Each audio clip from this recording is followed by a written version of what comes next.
Up where we left off in our Coral Island, Stardew Valley, the other game. Stardew Valley, no Pierre, no Joja run. We have successfully gotten into fall. We're waiting for a rainy day. That's perfect, a rainy day tomorrow.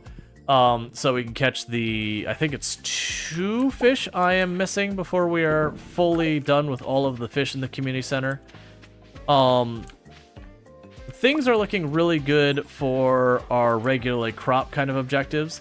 The big problems we have right now is the outlying bottlenecks are the quality crops from the community center, which is where I have to get like 5 crops that are gold quality from like, I think it's blueberries, corn, and there's like 2 others. Yams, I think, may have been one of them. Sorry about that. But, so we have to get with all that. And so we're leaning very, very heavily on the traveling merchant to try and save our bacon.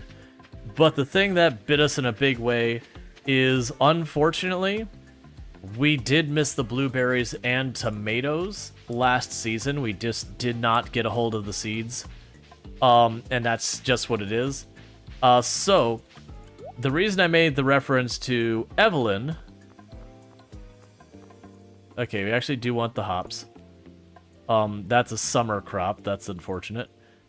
But the reason I made the reference to Evelyn is I think what we're going to do to try to remedy the situation, to not drag on, to have to go all the way through another summer, is what I should be able to do is once you get enough friendship with Evelyn, she shows you how to make a clay pot.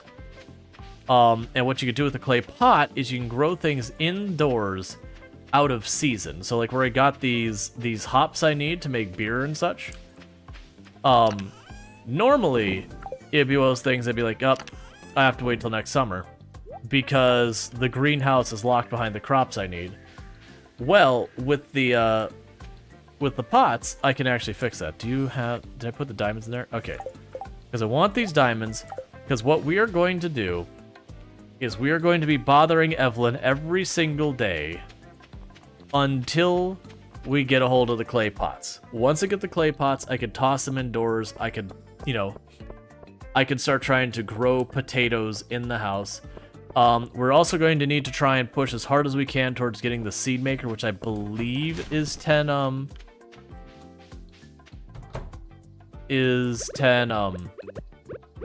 words are hard. Is 10 farming, but we'll see. This is absolutely marvelous. You've made an old lady very happy. George spends the whole day in front of his darn television set. I wish he'd go outside for some fresh air. Would do him good. Cool, I don't actually care about George. I'm only here for you, Evelyn. I'm only here for Grandma. But yeah, for those who didn't catch what the challenge is in this run, pretty much what we've got going on is I'm not allowed to shop at Pierre's, and I'm not allowed to shop at Joja Mart. They're off limits. No go. And so we've got going on. Let me just double check what we have that I need. So the brewer's bundle. This is why I needed the hops. I'll need that. I believe in one level we will get our keg, at which point I could do all of these. Oh, I need to get the honey going. We'll need to do that. We've already got those planted, so that crop is sorted. We missed these 2. These are the 2 that I'm like, I need to get the clay pots for, because then if I can manage to get my hands in either of those seeds, we can get that going. And then the quality stuff, the corn I've basically got unlocked, and then I'm gonna most likely need the seed maker to get the other ones. But that's gonna be our big thing there is the pantry. The crafts room, we're just waiting for winter. I'm only missing the crocus. The moment we get winter, we grab the flower and we're done. The fish tank, I just need the walleye and the eel, and I believe both of those are rain. And then I'm going for the rabbit's foot. The rabbit's foot is skull cavern. I can kill the snakes to get it. The mystery boxes, we just get those everywhere. Those are both winter, so that's nice and easy. And then these are just collecting right now. At some point during this month, we'll have blackberry season. That should be easy peasy lemon squeezy. So we're good. So basically, the big things holding us up is the tomato, the blueberry, the quality crops. Those are the big ones that are going to hold us up. Technically, I'd say the rabbit's foot as well, but oh my god, please get over here already, Pam. Thank you. But that's going to be an RNG thing. I'm hoping if we keep going to the traveling merchant, she can have the rabbit's foot show up, she can have a blueberry show up, she can have a bunch of these show up. We won't likely be able to get, we won't be able to get the quality crops out of her, but we can actually get the crops to show up with her. And that's what I gotta get to happen, is that. The absolute worst case scenario, if for whatever reason, we just don't get them to show up at any point. I did not bring food with me, did I? Oh no, I did. If I just do not get them to show up, when the traveling merchant caravan, whatever it is, the thing during the winter where you have the multiple days trade, the absolute worst case scenario is when that shows up, I can just buy the seeds. Because they do sell each season seeds during the winter.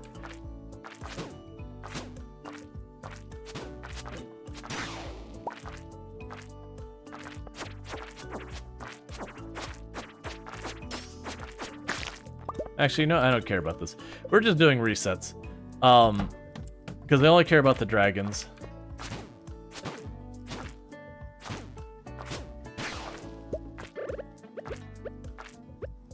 And we do not have good equipment for dealing with this. But my whole point is I don't care about any of these other enemies. All I care about is the dragons. That was a waste. Because we're not here for iridium. If I find it, great. I'm not here for ghosts. I'm not here for mummies. I'm not here to try and go to a certain depth. None of that is towards our objective of doing the community center, which is what we're here for. So all I care about is getting dragons, because every dragon I kill is a chance to roll the dice one time to see if we can get ourselves a rabbit's foot.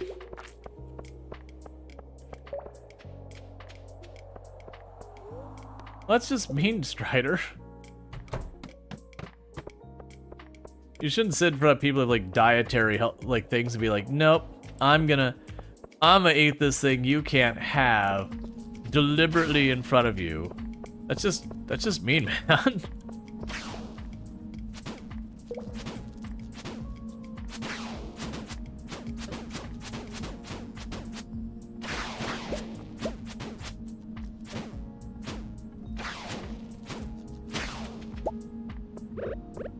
Okay. No, that's just being a jerk. You know you don't do with someone who's got, like, limitations, addictions, or anything like that? You don't take the thing that they can't have and try and hold it in front of them to tempt them. That's just being mean. Like, that's my view on it. That's just being mean. Because it's, like, fine that you should be still, like, be allowed to eat what you can eat and yada yada yada. I'm not saying, oh, well, you're not allowed to eat that because someone around you can't. No, that's not right. But, like, deliberately going out of your way to be like, I'm gonna do this thing in front of someone. It's like going in front of an alcoholic and then, you know, cracking open a six-pack.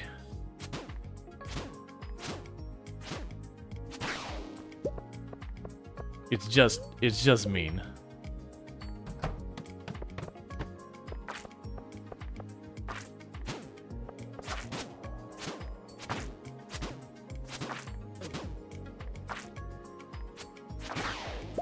I really wish we had a weapon with, like, any knockback whatsoever.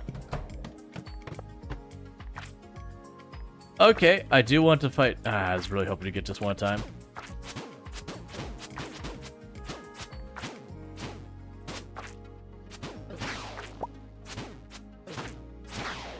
Time to go, we got our prize. Okay, we are done killing dragons, we got our rabbit's foot. Because the camera is like 1 in 50 or 1 in 100 chance to get it to drop. And it's deliberately eating food that gave me luck. So that's good. We can drop off the dragon's foot, and now we are officially done with everything Calico Desert, other than I've been going over there when I don't have other seeds to buy. I could buy one type of seeds from, I'm blanking. Her name's not Sandra. What's her name? I haven't gotten enough sleep to think straight. Basically, the lady in the Calico Desert, she'll sell one type of seeds per season. Or rather, one type of seeds for each season. So it's nothing useful for completing the community center, but it is useful for being able to knock stuff out. So there's a rabbit's foot. That actually worked out well. If I can manage to get my hands on another thing of wine. What year are we on? We are on, yeah, Sandy, thank you. I was saying Sandra, I'm like, that's not right, and I know it's not right, but I couldn't think of the correct name. We are on year 1. Early fall year 1. If we're really, really lucky, and I can get the tomato and the blueberry to show up, we do actually have an okay-ish chance of being able to knock this out year 1. It'll take some stuff RNG-wise just falling in place, but it is not impossible.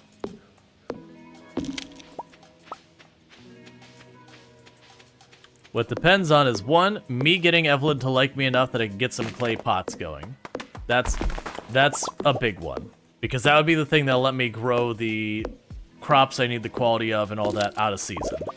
But then it's just a matter of getting lucky and having the traveling merchant have blueberry seeds, a blueberry, or tomatoes and tomato seeds. Yeah, no, I'm not allowed to buy or sell a shop. The only thing we made as an exception for that whole rule was just the backpack because it'd be tedious. My stance is, yes, it would be harder to have an extreme inventory limitation like that, but not in a way I would find interesting or fun. That would be me walking back and forth to the farm all day, the run. Oh, I need to grab our scarecrows that we stashed up here because they were extras. What I'm going to try to do is we're going to spend some of our energy we have right now, and we're going to use that to expand the farm. Because what I'm going to want to do is just make sure we're getting our farming skill up as fast as possible for making sure we get ourselves secured with the whole the seed maker. Get the seed maker going as quick as possible. I also need the keg, but I'm not as worried about that because we're right about to get it anyways.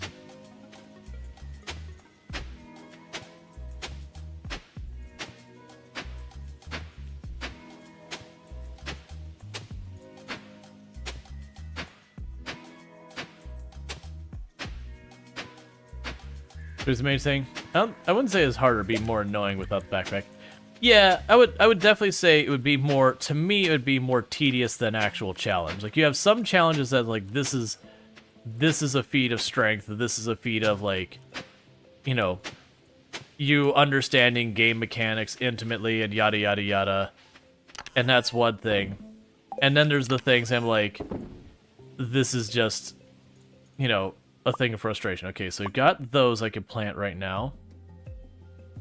Let's pop back in here because now I can start carrying all the bars back on me.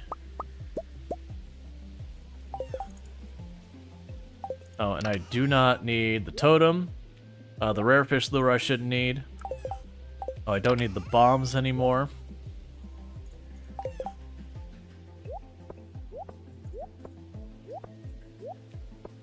I'll need to go by Clint, smash all these geodes.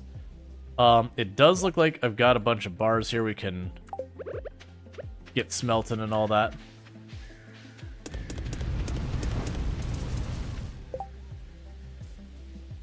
Let's hit you aside, grab the next one. And I can go down here and get myself some more sprinklers.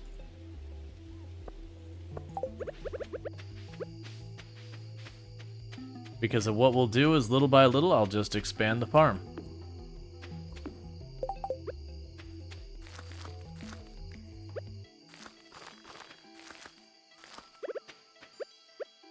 Oh, You know what? I don't care. They'll get watered tomorrow anyways. I lie. I do care. Alright, where did I put that?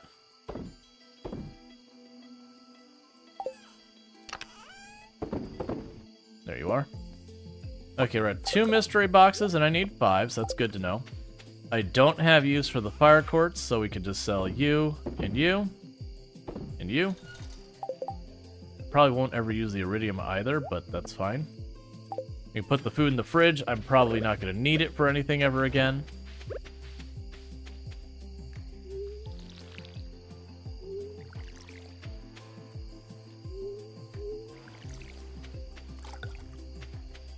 Okay. And I'm not super worried about, like, min-maxing my days now. Like, I'll probably cut down trees and all that to clear space with the immediate time.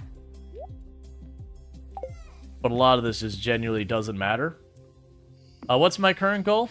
So my current goal is to either get a hold of the... Well, I mean, I want to get a hold of both tomato and... I want to get a hold of both the tomato seeds as well as the blueberry seeds, if possible, from the traveling merchant, if I'm lucky.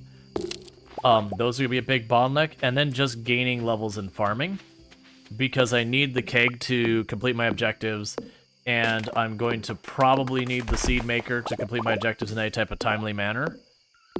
So it's just leveling up farming, and then praying to RNG that, you know, I could get the traveling merchant to give me some of the things I need.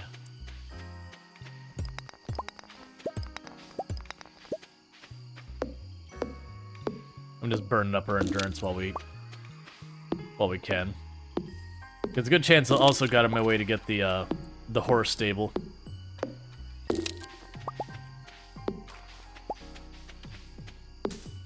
Just to pick up the pace around here. One thing I could also do is we should have a ton of stone. I can probably just... Alright. I just need 2 more mystery boxes. That's another reason why I was like, let's just break rocks and all that. The clearing the farm does give me the chance of potentially getting those.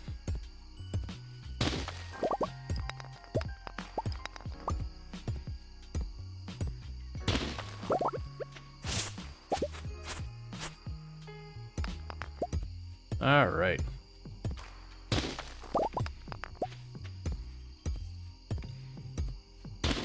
Where are you buying seed from, if not Pierre? The traveling merchant. Otherwise, we're basically not really buying seeds that much. I did get a bunch of seeds from Sandy now that I've got the desert open.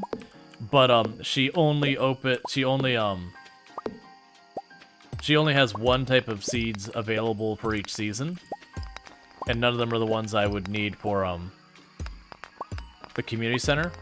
But that's the whole point of the challenge is you can't reliably get the seeds you need for the community center, so you have to just kind of get lucky with RNG from the traveling merchant, go out of your way to do stuff for the museum, because sometimes they'll give you a stack of seeds, that kind of stuff. That you actually don't have much control over it. You just get a ton of mixed seeds, you chuck them in the ground and say, I really hope this works out. And that's pretty much what you got.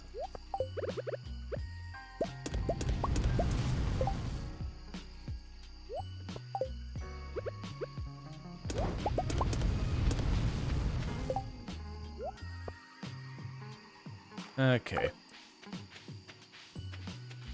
Right now, you can chuck these ones. I'm not gonna worry about the iridium bar.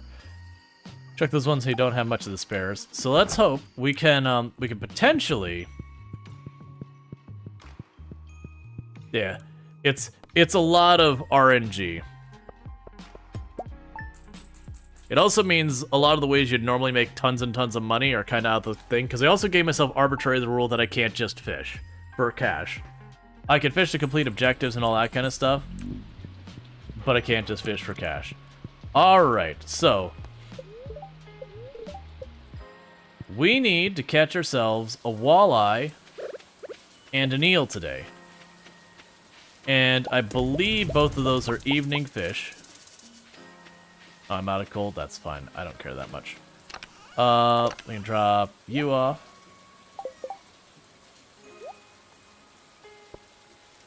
Sounds like it slowed things way down. It sounds like it, but at the same time, I'm getting pretty close to finishing. Like, I only have 2 crops that I've gotten unlucky about that are the thing that could potentially push us into a year 2.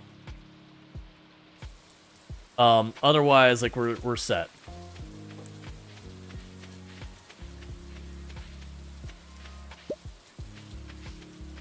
Alright, now if I remember correctly, I got 2 eggplant. I'll ditch one here for right now. I need the other one for the community center, which means the only fall crop I've got left is the pumpkin, which is already planted, because we managed to snag a whole bunch of pumpkin seeds from the museum. But, so where we're at with this now is honestly just those 2 seeds that we need. I believe both the walleye and the eel were in the evenings during rain during the season, if I'm remembering correctly. I believe chat verified chat verified it for me as well. All right. Because yeah, we've got 1 thing left in foraging. We've got 2 fish left. And we have, whatever else. I vaguely feel like the walleye, I want to say, wasn't that bad. I know it's not till, like, evening, but I'm just gonna go for it. I don't want to miss it because I wasn't, like, paying attention or whatever.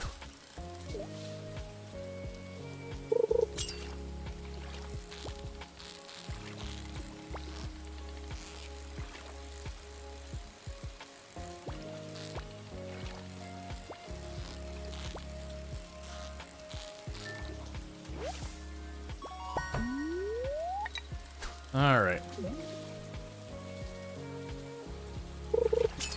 Yeah, because I want to say eel was way in the evening. I think the walleye was afternoon, evening.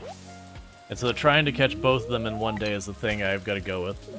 And if people could verify that for me, I just don't want to waste time. Like, I've done so many playthroughs and all that, I just don't remember. Because I believe, if I'm remembering correctly, the walleye was the evening during the rain, during the fall, in the river. Is the way I remember it. And then the eel is in the ocean during the rain, in the evening on the beach during the fall. I thought it was spring and fall. Because I knew about spring and someone mentioned fall for it. The big thing is I just don't want to run out here and waste an hour fishing and people's like, oh, you can't even get it there. Like, it's not evening yet, but I'm just killing time pushing for another fishing level while we wait. You know, I have plenty of fish to eat, so I don't have to worry about stamina.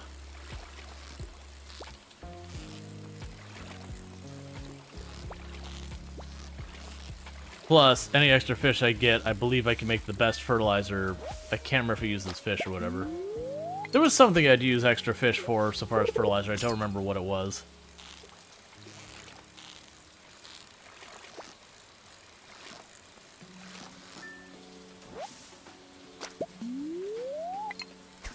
Alright. Once we catch these last 2 fish, we're done fishing for, like, the entire rest of the run.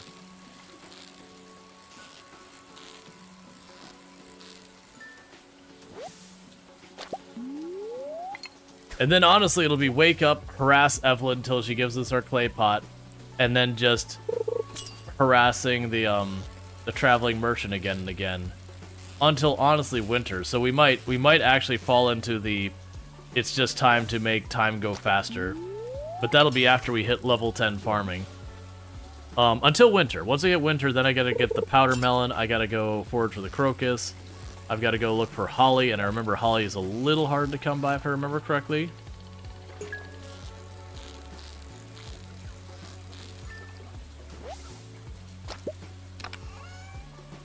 You said walleye, right? Yeah, Wiki said...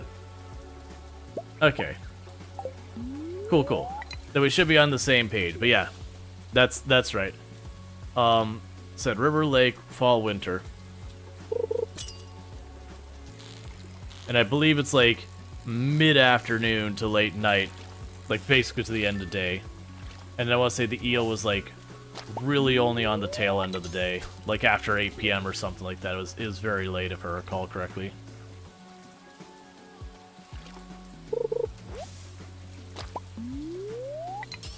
"12 p.m. to 2 a.m. Hey, Luxray, how's it going?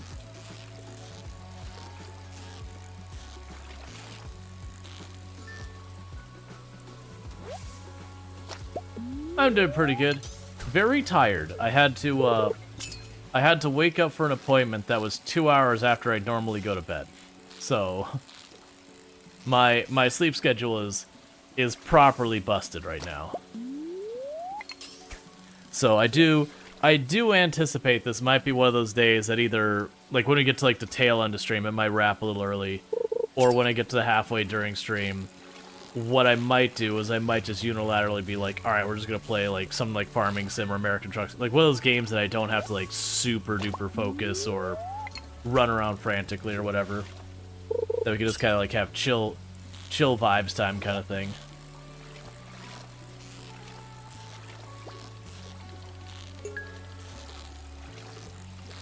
Just that way, like, or like I said, if I get super low energy by the end of it, then it is what it is. Do I have it? Yeah, I have tackle on there, so we'll just keep it the way it is. All right. So pretty soon we'll be able to finally catch the walleye. We'll get that. Once we get to the walleye, we'll immediately run down and start going for the eel. And my hope is to have fishing done this in-game day, because I don't like having to wait and just hope we get lucky with the I should probably taken off the trapper bobber. It's too late now, because now we're in the range that we can catch it anyways. Because as I recall, the eel puts up a decent fight. It's not that bad. Like I remember the octopus being way worse. The lava eel was way worse. You know, that kind of thing. But I remember the eel is a little bit of fight in it. I do recall the walleye not being particularly hard to fight.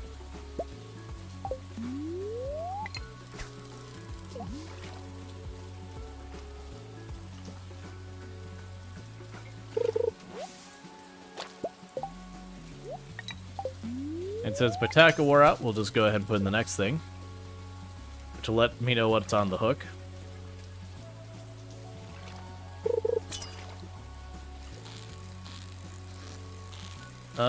Is that a walleye?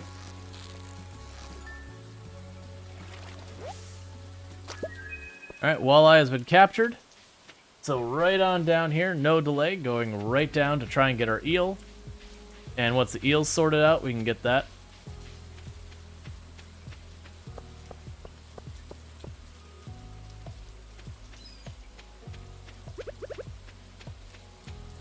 And we might get our fishing done right away.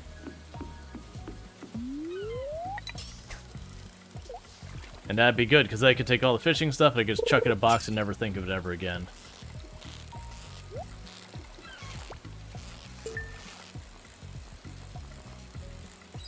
Then honestly we'll just be pushing the farming side real hard.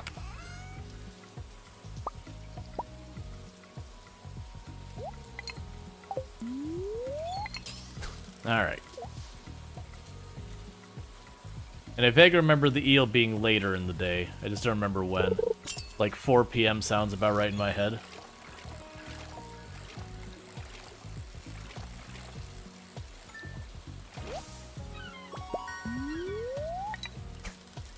Alright.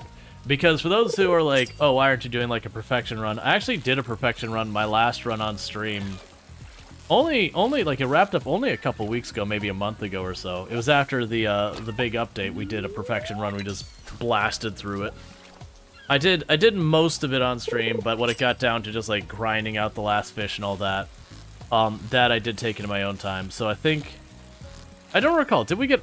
I don't remember if we got all the. I think we got all the walnuts on stream. Is either we got all the walnuts on stream or there was like 2 I was missing or whatever. It was basically I got into the room with the with Key and all that. And that was about where we wrapped up.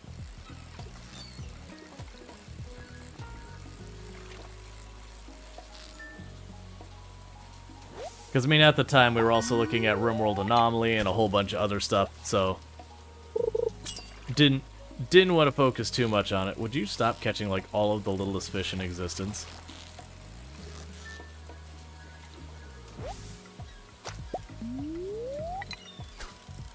I just want my eel. That's all I want. Thank you, Hout0Jump, for subscribing for 10 months. Gotta catch all the little ones to bring out the big ones. Thank you, How2Jump, for the Prime Gaming sub. You only get one of those a month, and you chose to use it here. And I really do appreciate that. It means a heck of a lot. I guess we are catching all the little ones. But thank you again so much for that. I do hope you're enjoying your advertisement-free viewing, as well as access to the emotes. You've been subbed to the channel for 10 months, just a bit shy of a year. And that's a heckin' long time, so thank you so much for that continued support. It does mean a lot that you'd support us for that long. Thank you, thank you. Alright, come on. Give me the eel. I don't care about all these other fish. Eel me.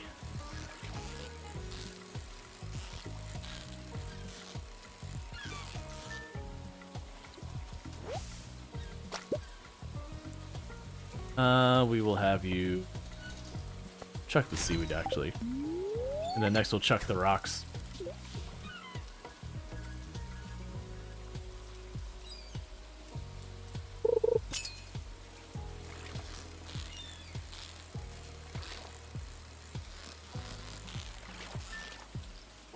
He mostly lurks sometimes, chat. Love all the streams, though. They're nice, and that's fact. Thank you. Yeah, no, we have a whole lot of people who lurk. I mean, very genuinely, most channels, like 70 to 80% of their viewers are lurkers. That's pretty typical.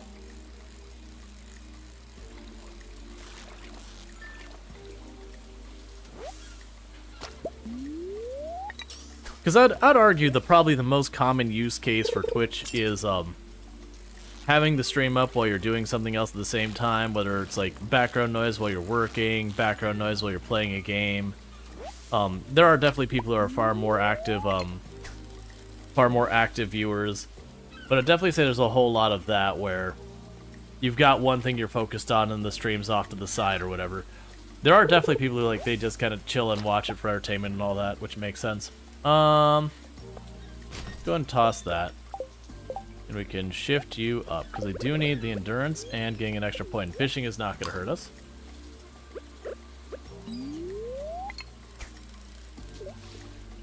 Because I'm feeling pretty good that we're probably in the range that we can get the eel now.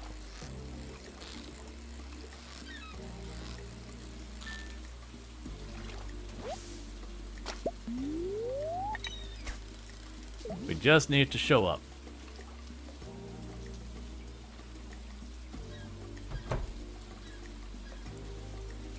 Hey, Willie, can you make the eels, you know, do eel things, please?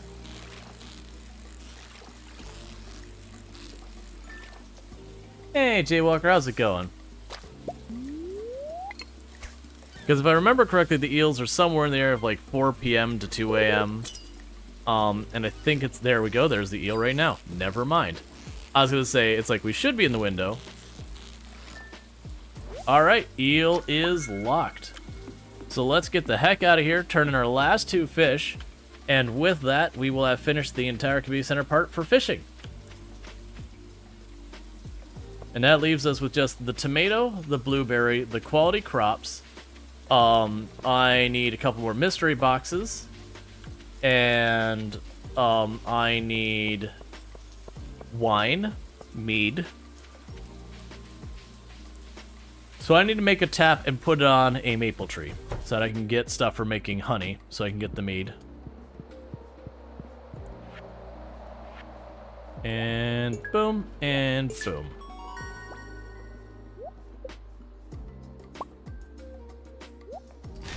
So I think your gift.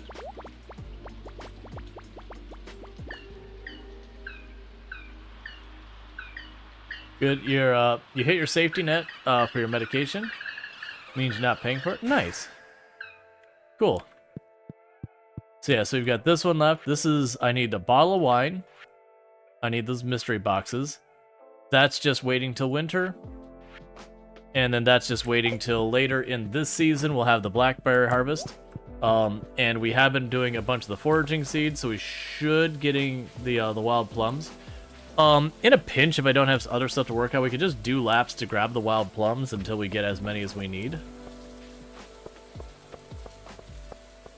But yeah, so we're really well on track. It's just the tomatoes and the blueberries, the only thing that kind of got us.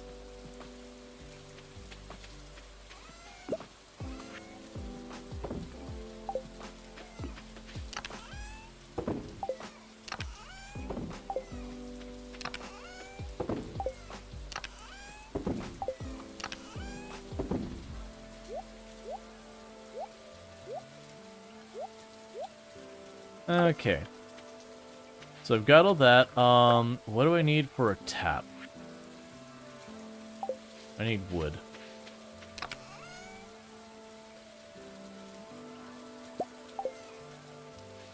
I missed the sea cucumber in that.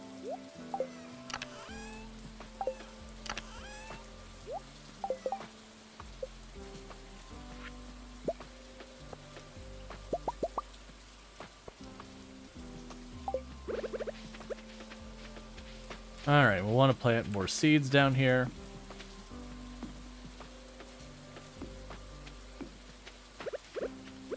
Alright, so we are looking for a maple tree. The ones with the red leaves here. Cool. Alright. So the next move for us is honestly just keep going with what we've got going on here. We'll drop all that off. I'm not going to need any more. I need 2 more of the, no, we'll go chop more trees down. I'll need 2 more of the mystery boxes. I'm very confident it's going to happen. Just between, like, chopping trees down, breaking rocks, that kind of things. We'll get it.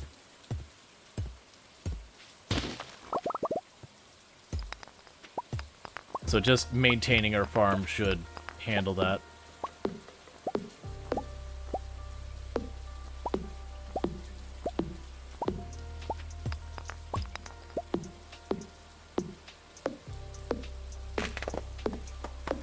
Another thing I'll probably do is take just a little bit of time to put some paths down. And the reason I would want to put some paths down is that will help us keep the grass and all that crap from growing back in and messing things up.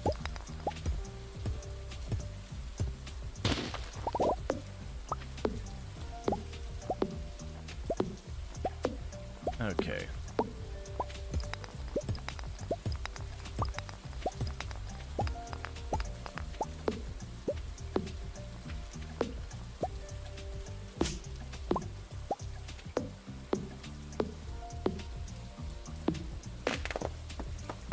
One, 2, 3, and we're good.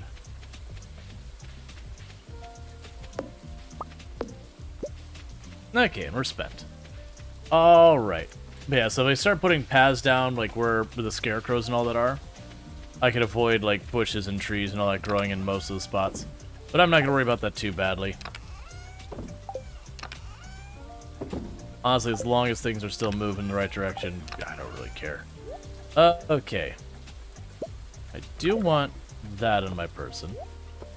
Alright, so with that, we pop in here. The next day we get another roll of the dice with the traveling merchant to see if we can't get our blueberries or tomatoes.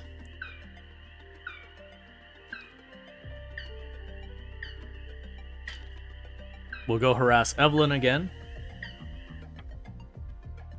Because I'm going to need those clay pots. I'm going to need them in a big way. The other thing we can also do is if we get to winter and we don't have the, Yeah, I got the kitchen. We haven't done anything so we need to upgrade. I also don't care about weather anymore. It doesn't matter. Nope, it is payday.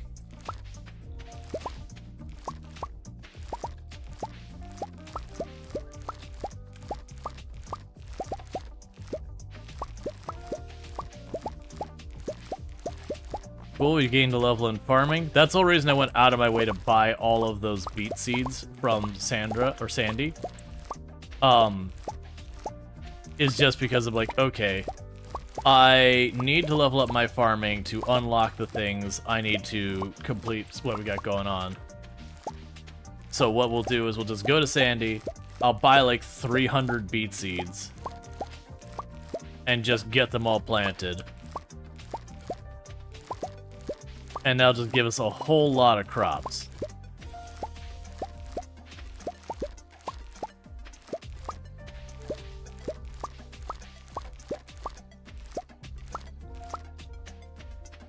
All right.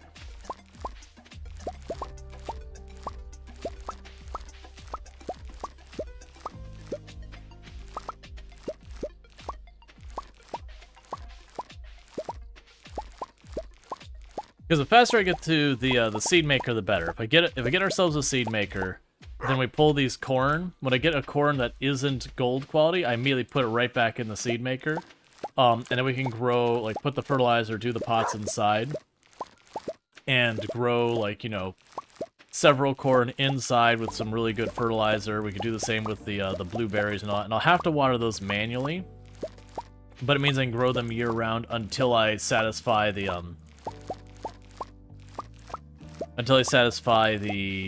objectives of the community center.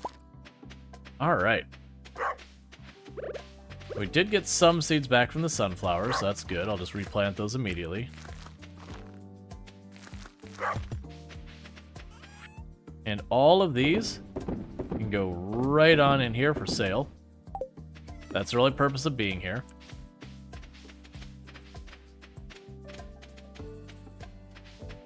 Okay. No fruit here. We're going to run down and check the traveling merchant. We're going to go from there over to Evelyn to give her a diamond and tell her good morning. And then we're going to go to the desert to buy a giant mountain of beet seeds.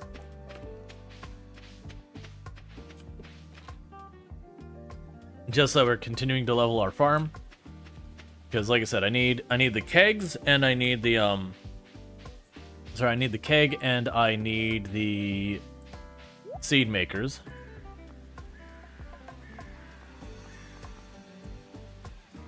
Yeah, I don't think I need any of those. Traveling merchant has nothing for me today. Which we're at the point that's probably going to be most of the time with the traveling merchant, is they're just not going to have anything I need. I just don't need very many things anymore. Yep, oh yeah, I know it'll be money. Be some serious cash.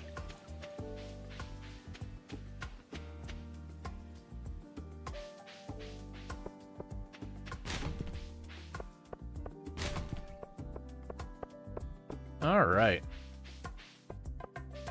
Honestly, we wrap this run, like, so far as the challenge goes, before we get too far into, like, year 2 or whatever. Crobuscus. I was saying Crobuscus. Krobus may not be available. This is absolutely marvelous. You made an old lady very happy. My eyesight is poor, but my nose hasn't failed me yet. I can smell the fallen leaves and the mushrooms. It reminds me of the forests I used to play in as a girl. Cool. I would like a clay pot, please. If you could just send that my way, I'd appreciate. Invasive crab species? I mean,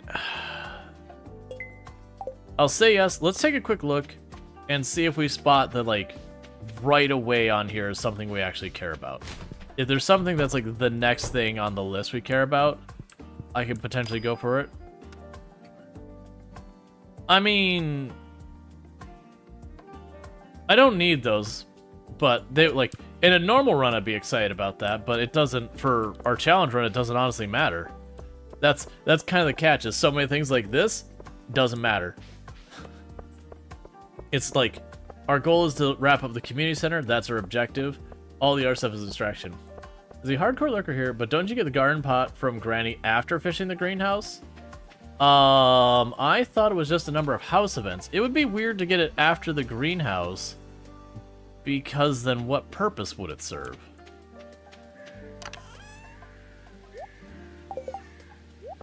But if I could have someone verify that, that'd be an important detail. Which, ultimately, if that is the case, that just means I would just fast forward till summer, and we would do the other 2 crops. I don't want it to be one of those runs where we just go to the next day, go to the next day, go to the next day, go to the next day, go to the next day, check the traveling merchant, go to the next day, check the traveling merchant, and go the next day until the next year. Because that's, if you ever seen, like, speed runs of Stardew Valley, that is how they work. Because technically I can get the blueberry seeds from the Skull Cavern treasure chest, but the odds of getting them are horrendously bad. Alright. Sleep for next day, get extremely rested. Ah. Gotcha. Well, crap. Well, that means we're definitely gonna have to go till summer of the next year. That is what it is. Because I didn't get a chance to get the blueberry seeds. That's fine then, because what that means is I could literally just wait till the... It just means we'll end up going to when the caravan shows up, the merchant caravan. We'll need to buy the blueberry seeds, and then we're just gonna have to like beeline through spring and summer as fast as we can. Well, either way, I still need the keg. And the seed maker would still go a long ways to making our lives easier.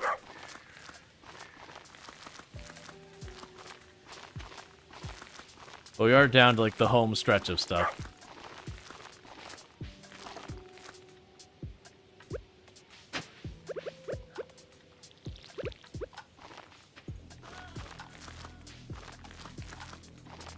I'm actually surprised with the I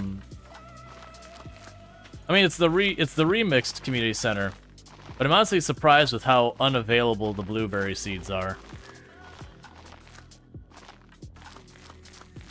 I honestly wonder if where they have the thing that's like the tick box that says make sure I can finish this year 1. I do wonder if the blueberry is like one of the 2 or 3 things that is why they have that tick box.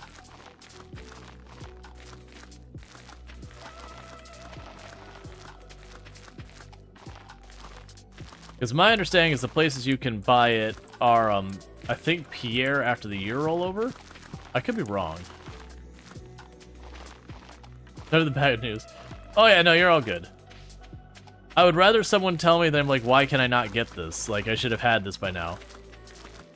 And then just realizing after the fact. Because, like, I've played Stardew Valley for a ridiculous number of hours. I've done perfection runs and all that. But I also don't, like, speed run or anything, so I don't have that knowledge of, like, this specific thing you get this specific phase, so to, you know, do this more efficiently, I have to do it in this order. Like, I don't know any of that stuff. Because if I'm being honest, for most games, there's not many games out there that I actually am interested in getting to that granular level of knowledge of the game. Like, I'm down to, like, learn strategy and whatever, but speed running falls outside the realm of stuff I'm interested in.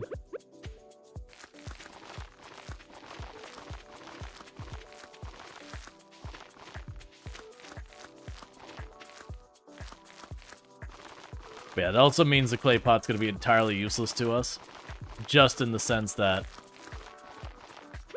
if I've gotten to the point of unlocked the greenhouse, I would just use the greenhouse. And unfortunately, to unlock the greenhouse, I have to finish all the crop stuff. The crop stuff that I need the greenhouse for. So you get the idea.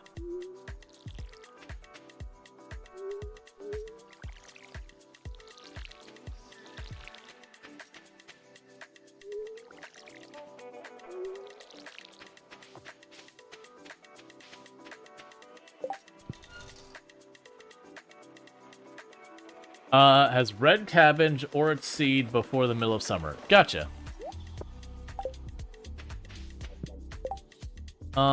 Which we didn't check it, I still got it. Oh.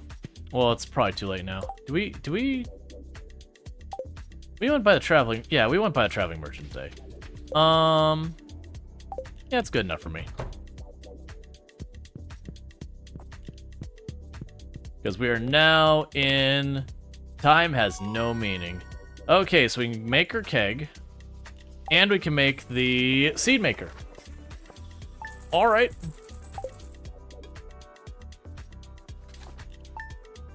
So this will help out. So what we're going to be doing now to... Yeah. So I'm going to have to get him for the traveling merchant, though. Alright, so it's blackberry season and you want your basket. I don't care.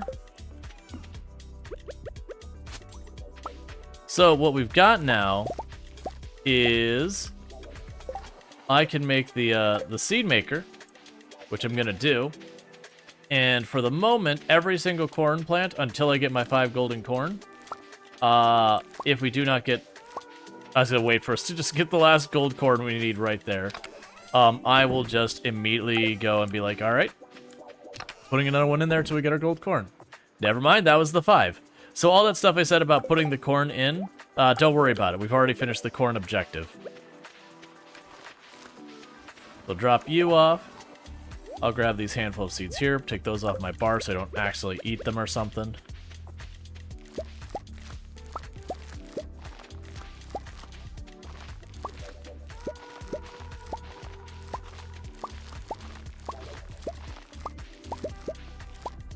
Okay.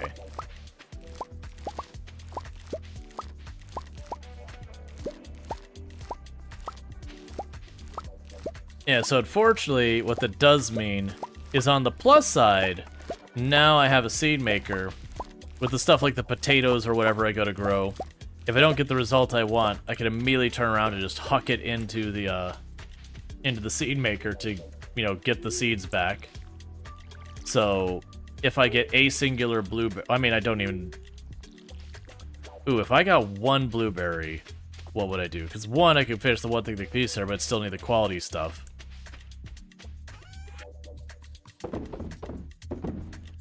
Okay.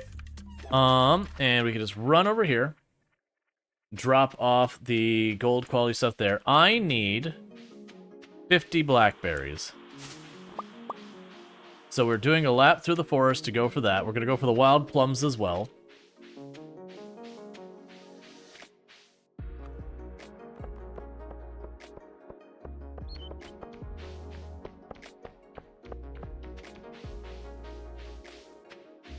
Shouldn't be hard to get the blackberries, though. But I get these, and then I think it's 15 of the wild plums. And now finish some stuff under the foraging. And I'm just grabbing these ones versus the other ones because these will be consistently of that quality. Alright. So it'll be one of the 3 quality things I need done. So it's yams, potatoes, or blueberries. And I'm pretty sure we're in yam season. Unfortunately, I haven't had enough wild seeds to do anything meaningful with the yams. So I'm not anticipating having that done in time. So it will be one that when we lap around to the next year, I'll have to get that sorted out, which is fine. That'll be as easy as just... Oh. I honestly, you know what? I really don't care, Willie. I really don't care. Hi, Rual Storge. It's odd. I'm not sure what caused the boulder to disappear. The stream is flowing from deep within the mountain.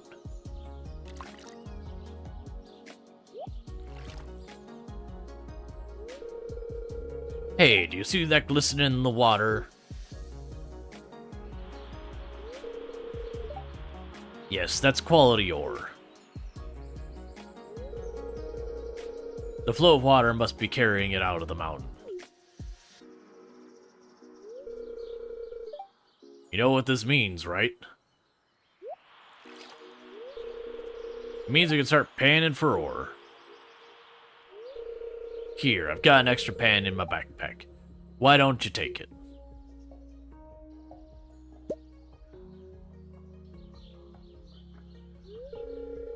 If you ever see ore glistening in the water, use the pan to go see what you find.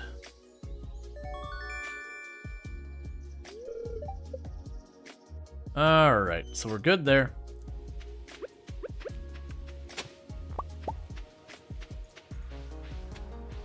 And all we care about is the blackberries.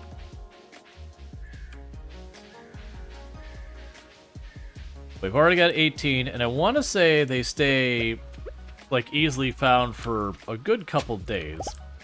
Alright, so that's good. I only need one more mystery box, and then we'll have the mystery boxes done as well.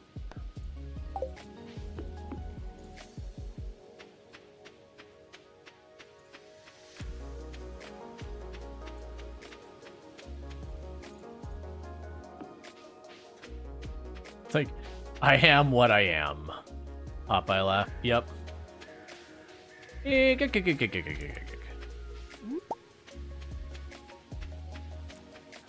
Haven't thought of Popeye in a long time. Alright. We already... Dog, why are you perpetually in the way? Sure. One more blackberry for the pile. Okay. But yeah, so with that, suddenly even our motivations on growing the crops has dwindled down. We got the two things that were important milestones for that. And unfortunately, like, it's not like a thing I could take crops and turn them into mixed seeds to give myself chances for other crops either. So it really boils down to, if I see bushes, I can whack the bushes to try and get seeds for the potatoes for spring. And I believe the yams for this season. But that's a bit of a long shot. They won't give me the blueberries or the tomatoes, though. Those are going to be the traveling merchant or the caravan.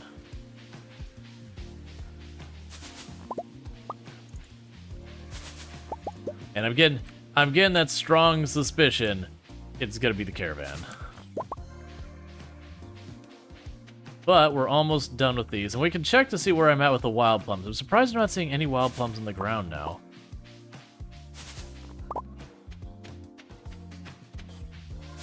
My big issue with the wild plums is they have like 4 or 5 different qualities of them, and none of them have the 15 I need individually. They're like 4 here, 5 there, 3 there.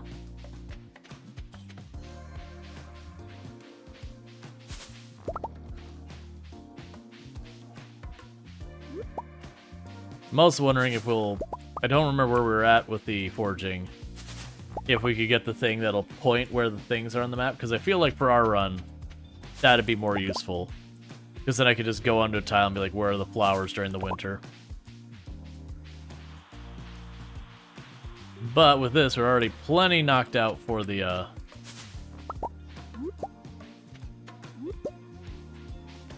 for the blackberries we needed. I only needed 50. I've got 70 something, so that's good news. I was really hoping to find a wild plum or so. That's fine. Wild plum are one of the things we do get in the bat cave. So even if I were to miss the season, as long as I just check the bat cave from time to time, that'll still take care of it. Okay. So I could run by the community center.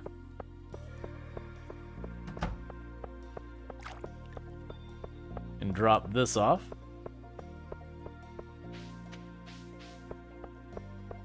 And that's one more thing off our very short list now.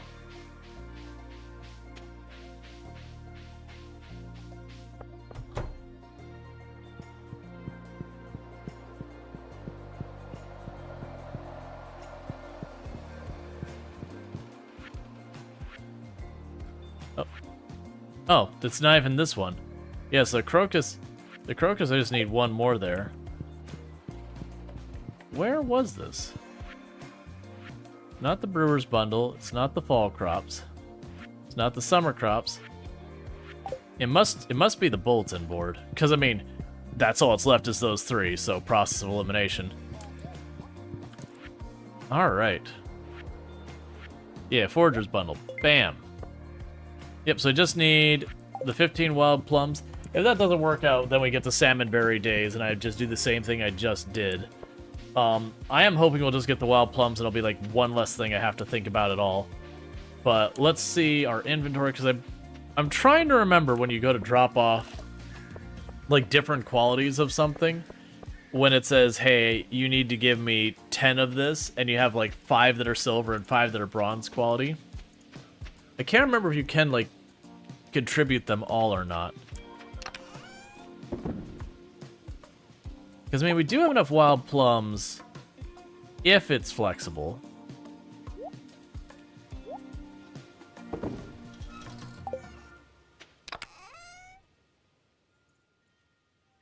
Gotcha. Cool.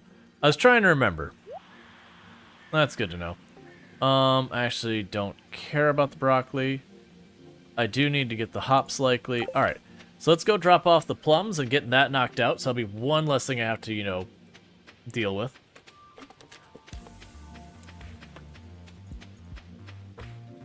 Let me check what time it is. Time's going fast. Alright, I was debating asking if Tomb could pick up something on the way home, but nah, she's just gonna already be on her way. She'd see the text too late. That's fine, we'll probably just toss like taquitos in the oven or something. Something simple. Alright.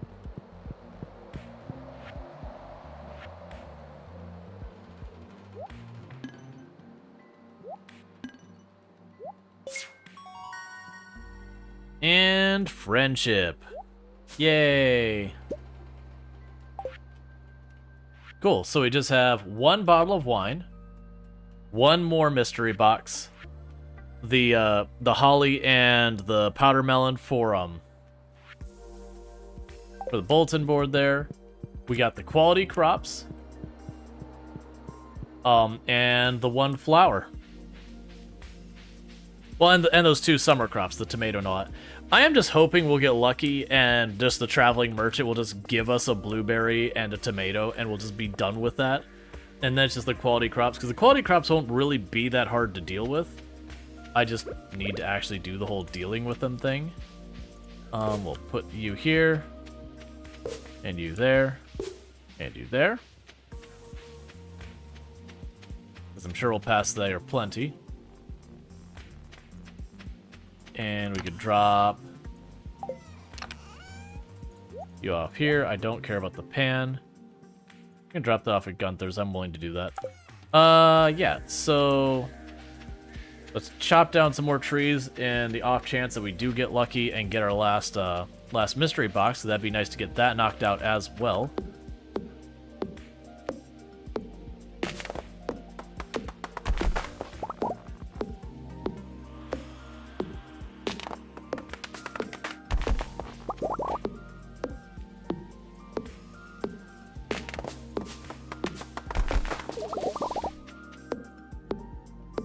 Because we're at this point, we're basically just almost in the, it's time to just start fast forwarding through the year.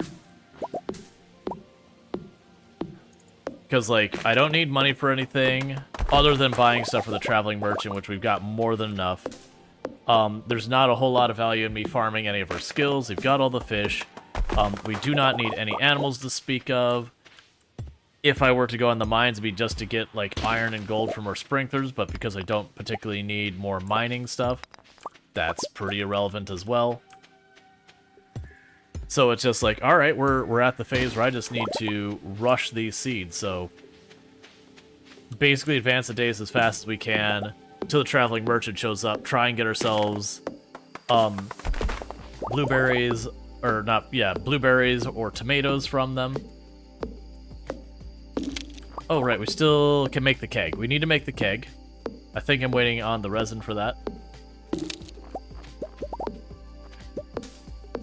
And right now, we're waiting on that first thing of maple syrup, because then I can make a beehive, and then once I make a beehive, I can get honey, and once I get the honey, I can make the mead. But in the meantime, I can make the pale ale and the beer for the brewer's thing. And then the green tea is just waiting for the end of the month, because then the tea plant will give me some tea leaves to make the tea with.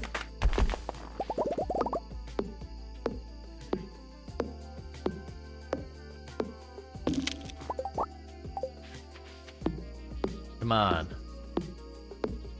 Give me a mystery box. I'm clearing half the farm.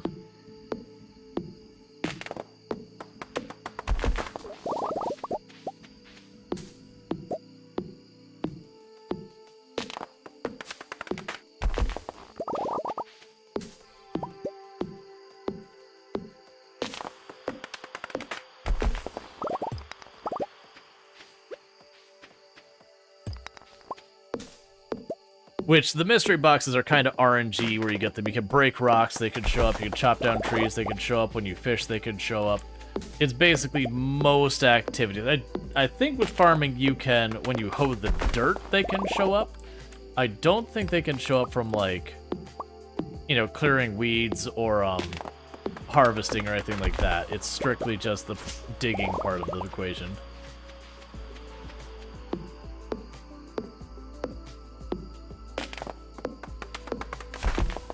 Come on.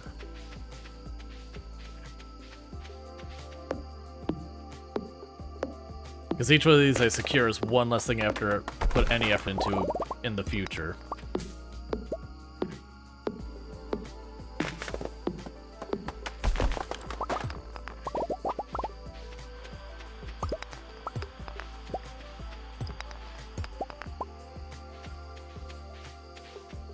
Let's break a couple rocks down here. I've got enough for, what, 4 more? 4, maybe 5, all depending on how much stamina I actually use on it.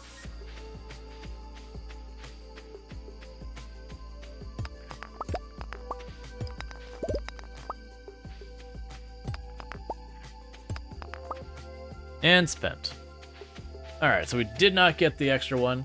The other thing that can happen is, I believe we can get it from the geodes. So we're gonna go visit Clint tomorrow and pop all these geodes I've got in my inventory, as well as drop off the arrowhead at the museum. I don't really have a need to drop the arrowhead off of the museum. I'm just gonna do it anyways. Okay, so what do I need to make the keg? Wood, oak resin, iron, and copper. Do I have all of that? The oak resin is the one I'm not sure about. I've got plenty of taps to get it. It's if I already have any. I do have an oak resin. There's the wood.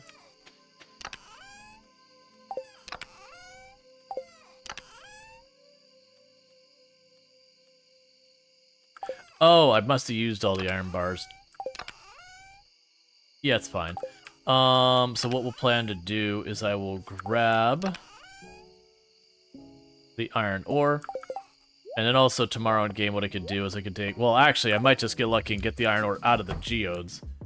Or actually, with how little I care about money right now, let me just go to Clint and just buy the ore. And with that I'll just make a keg real quick, and then I can just start tossing stuff in there. Because we can toss the fruit, that takes care of our wine. When we get some honey, I can use that to make some mead. Then we've got the wheat. All that good stuff. Alright. I do not care about your fare. Here, we'll have pickled artichoke.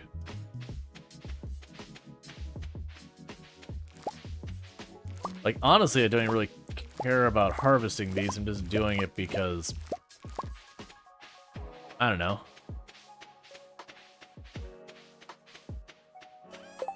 These shouldn't matter at all anymore. Oh. Alright. So there's not much to worry about there. I guess we just start working our way over to Clint. There's no reason to take the fast way.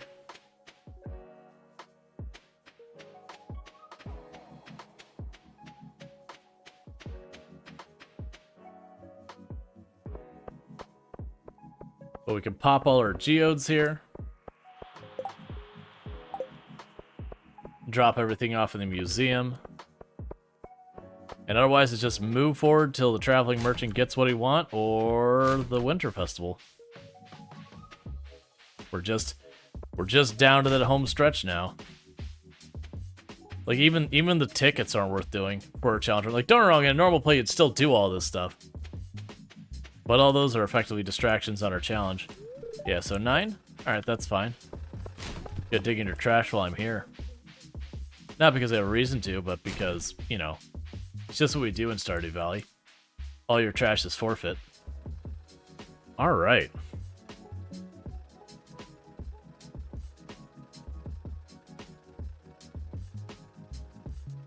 I do wonder if this means I'll be able to finish this this challenge run tonight.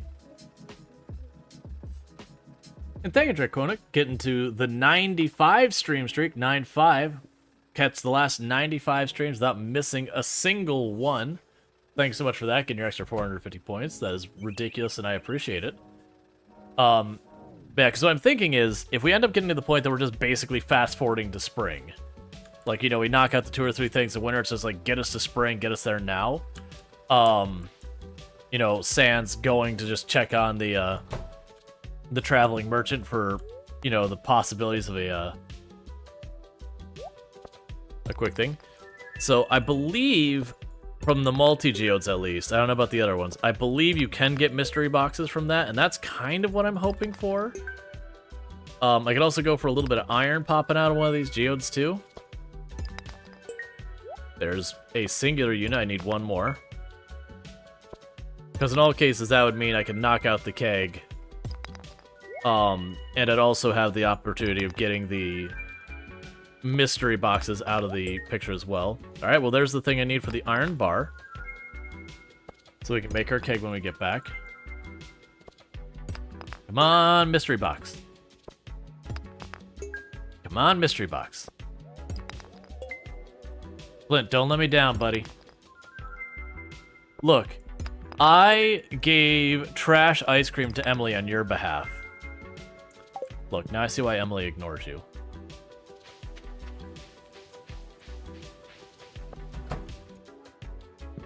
Alright.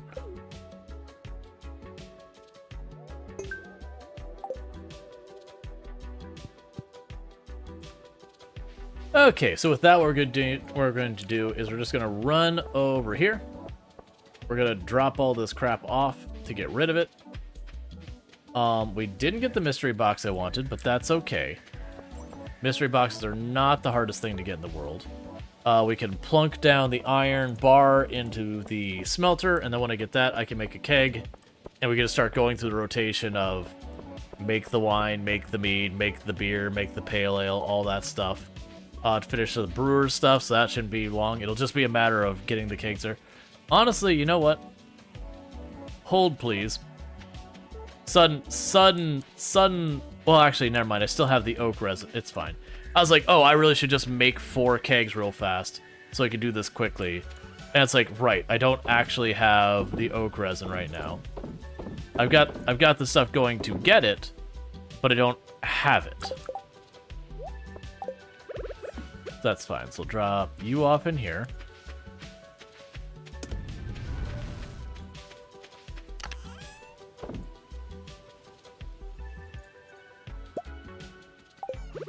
Go ahead and make some copper bars because I'll need them.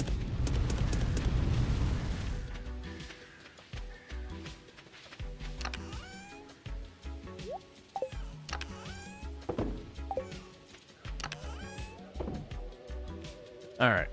And I'll need a copper bar. And then we get the iron bar out there. We'll do that.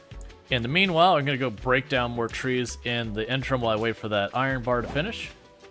Because I still need our mystery box, and that is a way I can make that happen.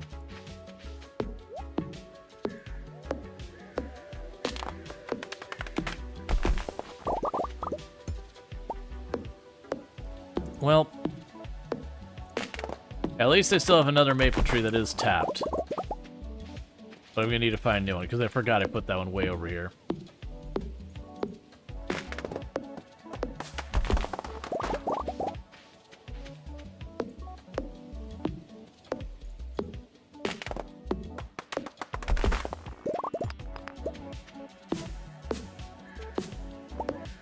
Come on.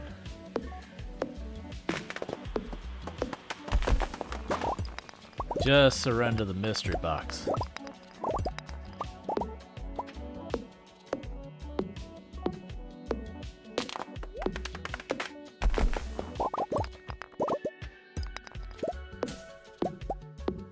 I'm mostly focusing on the big trees. Is breaking rocks as well, because I think there we go. Mystery box sorted. So I don't really care about that. Let's go tap ourselves a new tree for maple, because I accidentally chopped down one of the ones I was using. All right, and keg. Do this. I mean, I actually put the keg inside the house. And the only reason I'm doing that is so I could spot the moment it's done. So I can get the plum. Don't eat the plum. Because we need juice. We need wine. We need mead. We need pale ale, and we need beer.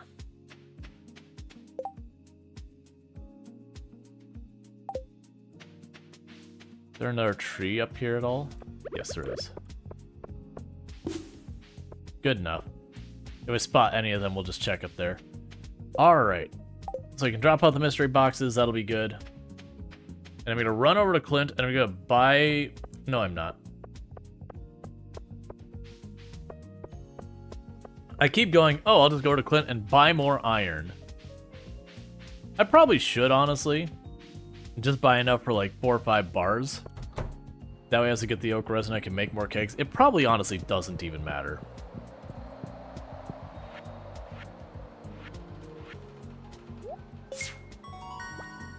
Alright, another one done.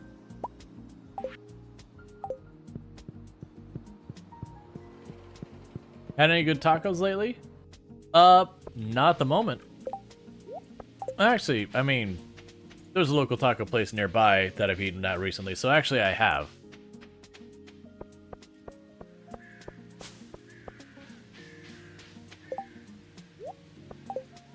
Hello there. Hey, Bentley, how's it going? Alright. Well, Evelyn, I was going to give you the tea, but you're not here. So, I'm gonna go visit Caroline. And we can give it to her instead. I'm doing pretty good. Pretty tired today. Sleep schedule got all messed up because of appointments. Oh, this is nice. I'll save it for a quiet day in the sunroom. Cool. And Bentley, at their 155 stream streak, catch the last 155 streams without missing a single one. So thank you so much for that. We're too late for Clint, I believe. That's fine. I kept going back and forth of whether I was even going to grab the bars. So that's okay. So we can drop off all of this stuff. And then, honestly, we are in the rush through the days kind of mode. Because I'm pretty sure we cannot get a tomato or a blueberry of any kind from the bat cave. Actually, I should keep an eye on it, because there was one of the, I thought there was one of the berries we could get through here that I could potentially get at gold quality. Just bad odds. Yeah, so that'll be basically what our days are. Wake up, run outside, check the, the bat cave, check the kegs and all that. I need to get that sorted. Oh, hey. Put that down. And you?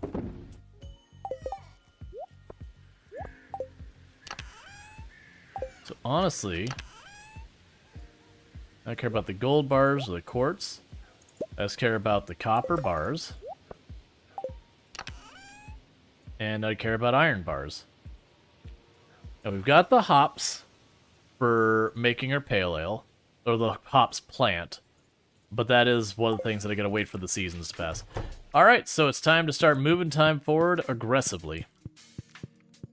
It's just, there's little I have left to work on other than getting our last little thing cinched up, so let's just try and race through time as fast as we can. Peach tree did not grow last night. How dare it?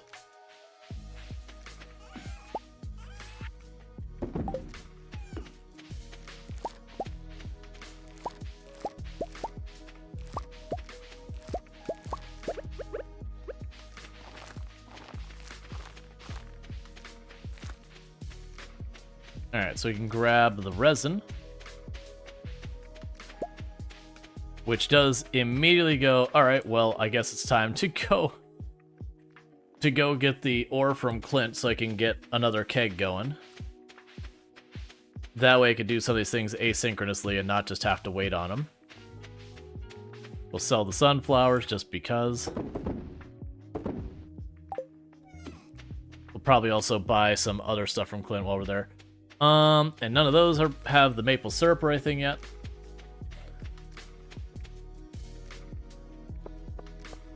That'll be our big ones, just getting the maple syrup, because we gotta get the maple syrup, to then get the bees, and then once we get the bees, then I can make the mead. Or we can just get really... Actually, you know what? I think I can just buy some of these things from Gus now that I think about it. I'm pretty sure I literally could go to Gus and just buy the beer. The pale ale I can't buy, which is the hops, which still puts us in summer. But I'm pretty sure the straight up beer you can buy from Gus, because I remember doing that for, like, you know, Pam or whatever. Just buy the beer, turn around, and hand it to her. Okay, and unfortunately we have to wait for this place to open in the morning, but that's okay.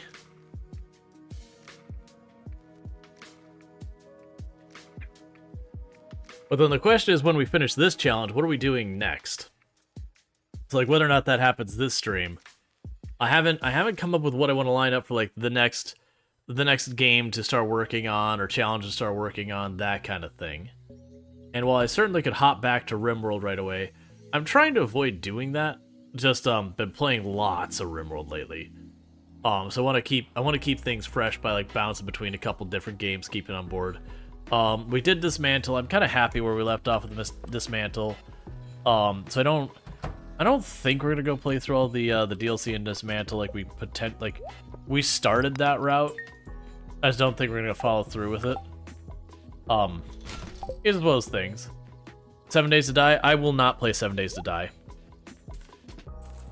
After what they did with their DMCA claiming creators, who were using a Twitch integration mod that used the in-game sounds while playing 7 Days to Die, I will not play 7 Days to Die.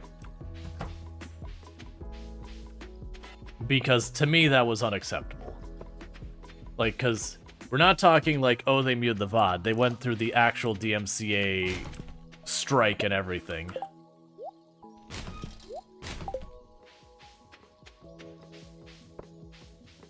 So they basically risked the livelihood of content creators because they were moving their own Twitch integration in-house. And rather than go through and, like, address the Twitch integration mod, which I think they should have done nothing about, because the Twitch integration mod existed before their things. And yeah, they had terms of service that it was technically breaking. But, like, that's in the Twitch integration mod. Get that pulled from the Steam Workshop. Don't go DMCA claiming people where, you know, you get your 3 claims and then your account is just done forever. There's been a lot of things that the devs behind 7 Days to Die have done that are pretty not okay.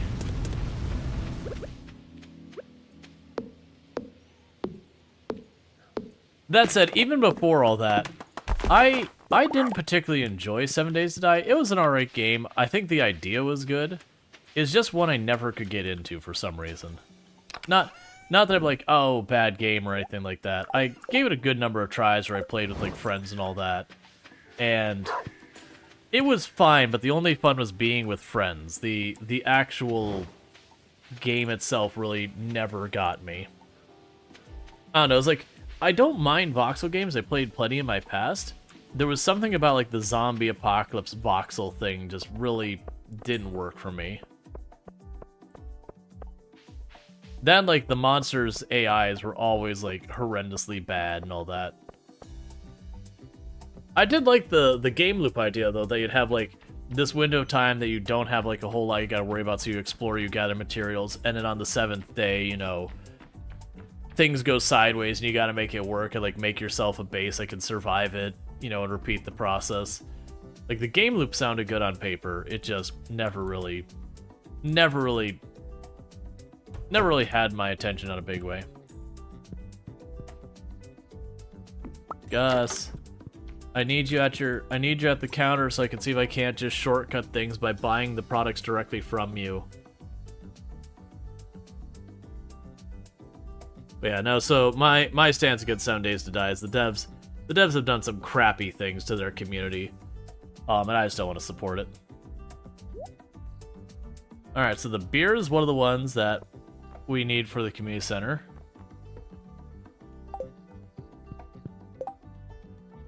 No, it's not. That's fine. Yeah, because it was pale ale, wine. I know I need those. The tea, and the mead. Okay, so it wasn't beer as the last one.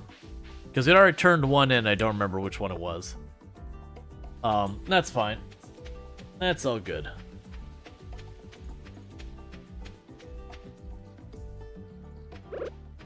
There's definitely a number of games I won't play that has nothing to do with the actual game functionality itself kind of thing.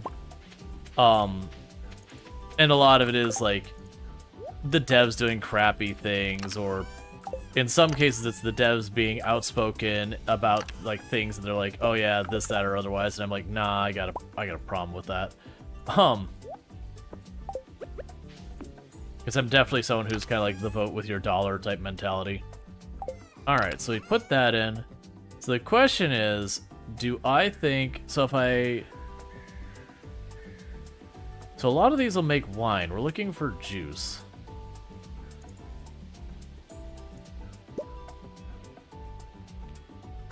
So I want to try that. So I'll have the wine, the juice, and I don't have the hops. Oh, we do have the wheat. That's right, we have the wheat. So I could drop you back in here. I just need to grab one of the units of wheat. I'm trying to... No, wait. Wheat just made beer in this game versus the hops made pale ale. I can't remember. We have time. We'll just do multiple. Okay. So no point in dragging that day out. We're not going to get more pine resin or anything else like that. So you just jump forward in time.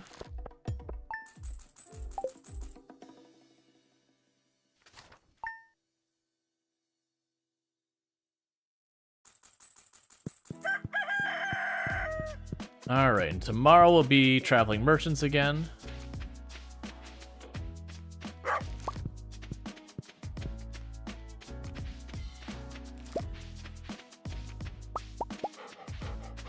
And grab all these real fast.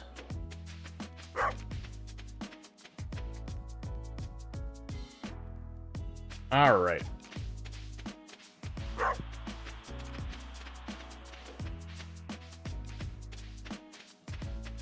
And don't really care about all that.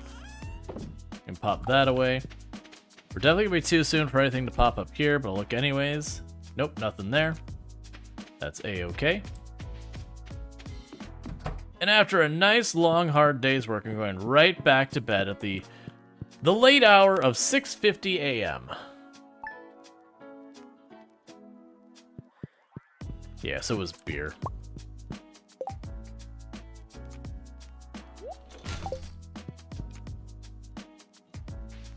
That's fine. Alright. So let's grab the eggplant. I believe if we do the eggplant, it'll give us eggplant juice as opposed to wine. So that'll make that happen. I don't anticipate... I don't honestly know if we can even get anything I care about from the fruit bats anymore. We'll keep checking. But at this point, I think we're done with those. I think it's literally down to, once we get to winter, doing the powder melon and the holly, and the crocus. Getting the quality fruit, getting the tomato and the blueberries. So that's traveling merchant, foraging, like the first ones will just be foraging, that'll be easy. Traveling merchant, RNG, and if all else fails, the caravan during the winter. Those are the only things that'll progress us forward, so we just gotta kind of roll with it. Come on, give me something I need. So that's just a regular yam. I'm gonna grab the yam, because I can use the yam with our seed maker to get yam seeds, because I do need the quality stuff from the yam. So that technically can help us progress, though kind of a step removed. But that's okay. We'll have to look at the seed maker and the requirements for make it. don't recall it being particularly bad. I think it needed an earth crystal, maybe it was? Or was that a sprinkler? I don't remember. Okay, so seed maker. You require 10 coal and a gold bar. Okay, that's not that terrible. Just go figure out where I put that gold.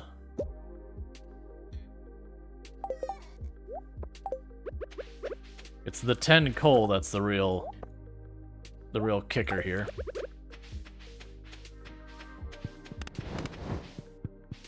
Because I also don't remember, I want to say yams this season.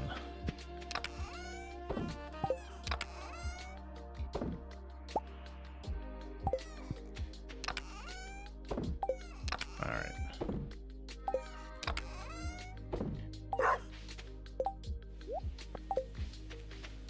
So that doesn't take long to run.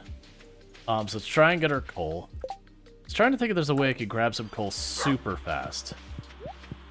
I don't think there is, but this shouldn't be too slow anyways. We'll get our 10 coal real fast. With that we can make our seed maker, and with our seed maker we can turn the yam into yam seeds, plant the yam, give them fertilizer, and repeat that process. And if we're lucky, we might be able to get away with some gold yam. It's going to be pretty unlikely, I think, unfortunately. And the reason for it is I've only got 12 days left in the month, so even if it was like yams are 4 days, so I put the first yam in, I only get the one. We get a result. If it's not what we need, I put in the seed maker, and I'm trying to scale that up.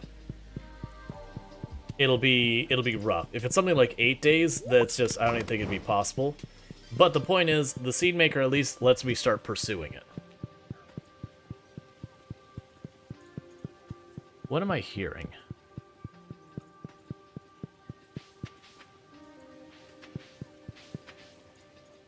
Okay. It's like those things sound like they're walking when you're standing on them.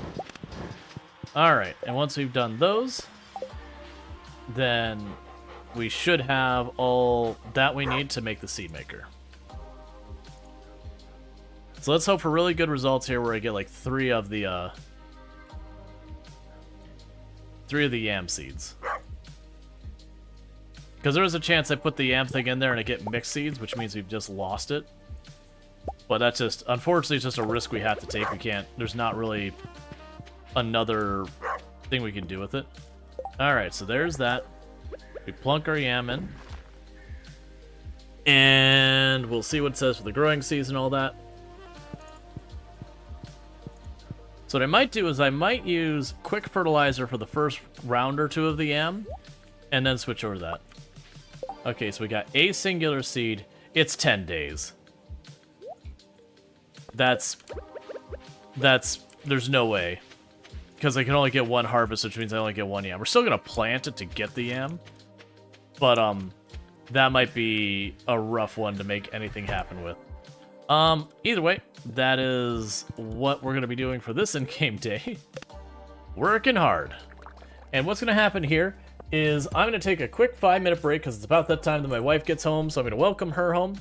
I'm going to go ahead and make some food, go into the oven and all that kind of good stuff. That way we got that all sorted, and we'll come back from that. So thank you again so much for tuning in, and I'll be back here in just a couple of minutes. I really do appreciate when popping in. I'll go ahead and like trigger the ad break while I'm away. That way, you know, once we get back, we get like an hour, 45 minutes or whatever it ends up being with no ads, which will be nice. But thank you again for tuning in. I'll be back here in just a couple minutes.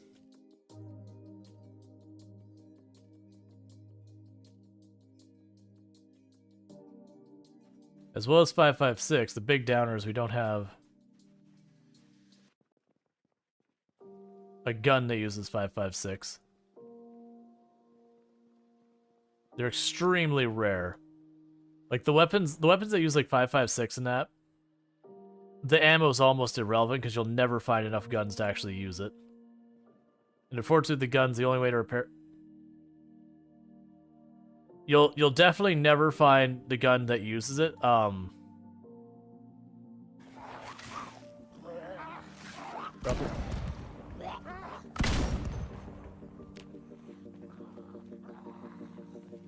it.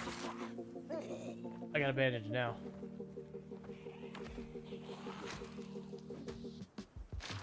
They did the whole thing where they turned on me. Oh, come on, bandage, please. Got it. I'm dead.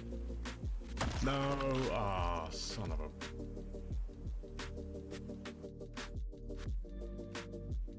Trees are the real enemy. Never trust a tree. They will betray you at your moment of weakness. They will look you in the eyes as you reach forward and say, please help me, and they will spit on your hand and slap it away and watch you fail. And by that I mean a zombie will walk through and grab you and bite you in the face. But, you know, sometimes you got to just talk it up a little. Guns. If someone can just get, like, a clip of me taking a gun out of like the cabinet or whatever you want to say. If someone hasn't already done it, by the way. But yeah, so I get a clip of just me being in here.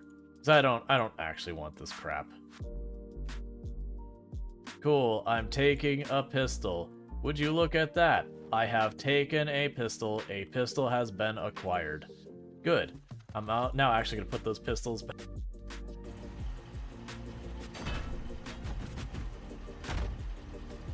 Alright. It's not at all what I expected to happen in that moment, but... There. There's our winner.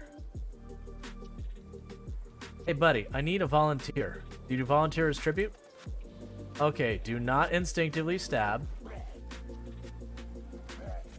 Fall over. Alright. So we make our salad.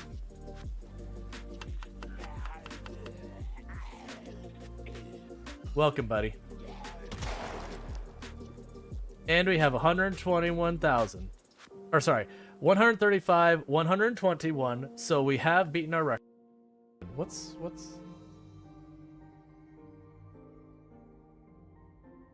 Oh, I wonder if I got some dead pixels on my right screen. Like right here on my screen, I got a little black line, just like that big. And I was like, oh, maybe it's like a hair or something. I was like, no, that looks like looks like some dead pixels. Oh well, that screen's been around a while. And it's at least not my main screen. So, I can... You see that too? Oh, weird. Is it just some like stream compression thing? Because it's not in the game itself.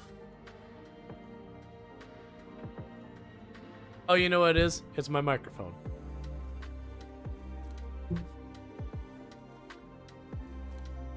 Yeah, it's just like, I didn't, like, for me, I didn't see it. It's like, wait a second, what? Yeah, that's a microphone. Gotcha. Actually lifting that whole thing up. Oh, so I can...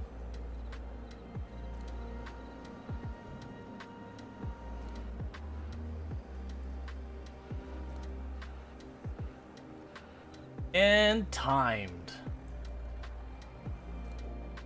Now the problem was I was having to back up to hold it. When I would let up, it'd pull me forward. So I just had to like swing the arm just enough to tip it up. You momented too early? Oh, was there a moment?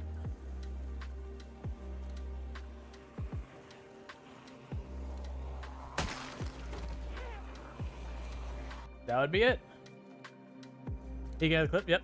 That would be the one. So everyone is here. We just beat our all-time record, which our old record was 111,220 zombies. So we have exceeded it by one.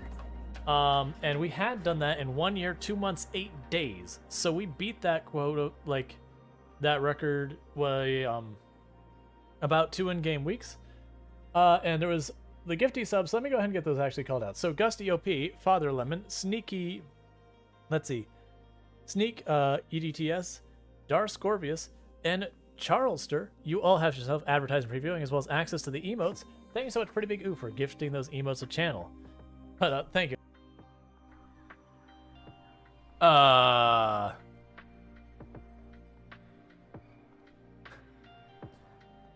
Go on. I'd like to see how this plays out. I feel like we have one major problem in this whole thing. I like this continuing to extend it, not like trying to back out and try and find a different route. Clearly the issue is I can't actually reach that spot.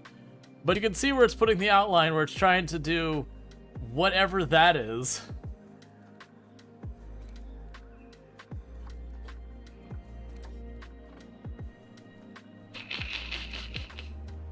No.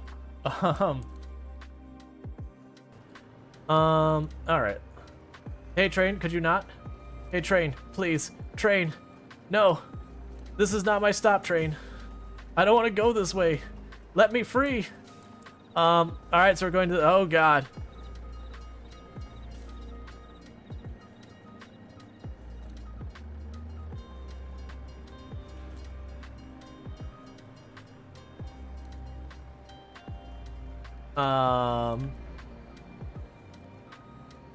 And we just need to straighten it out and everything will be fine.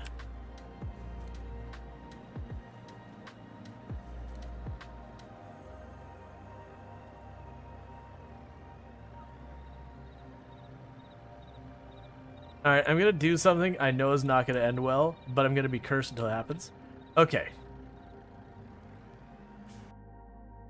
Like, I'm someone who'd actually talk through all that kind of stuff.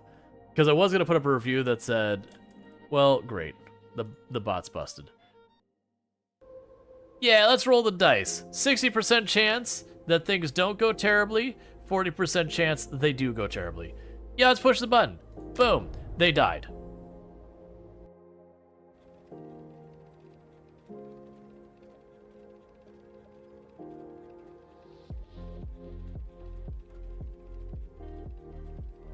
What? What?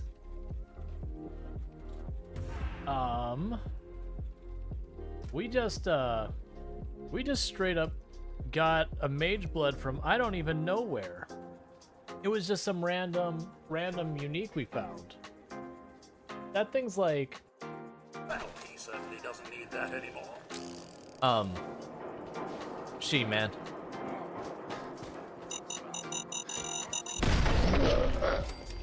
Nicely done.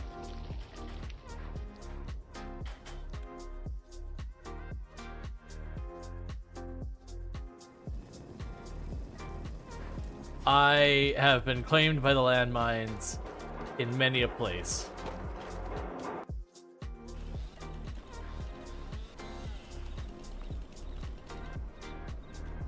Hey.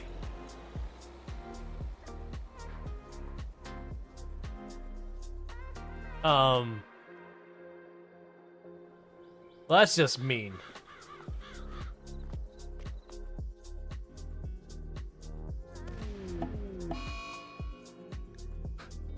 We had a marble meteorite just strike a duck and kill it. Okay. I get it. I get it, Cassandra. You didn't like that duck in particular. That duck in particular was a duck you decided did not deserve to live anymore. This duck, Duckling 11, Cassandra, not a fan. Just really didn't like the way the beak looked. There's something about it just really irked her. Okay. Good job, man. So we got a bamboo...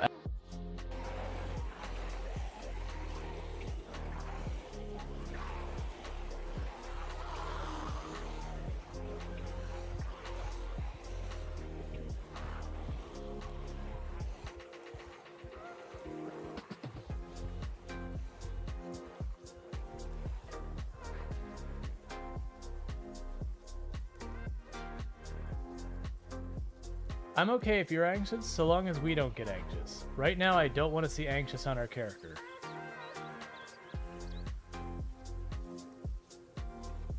We're just going to see if our Nimble 5 will carry us through. Now, our hope is that we actually got the zombies off the car.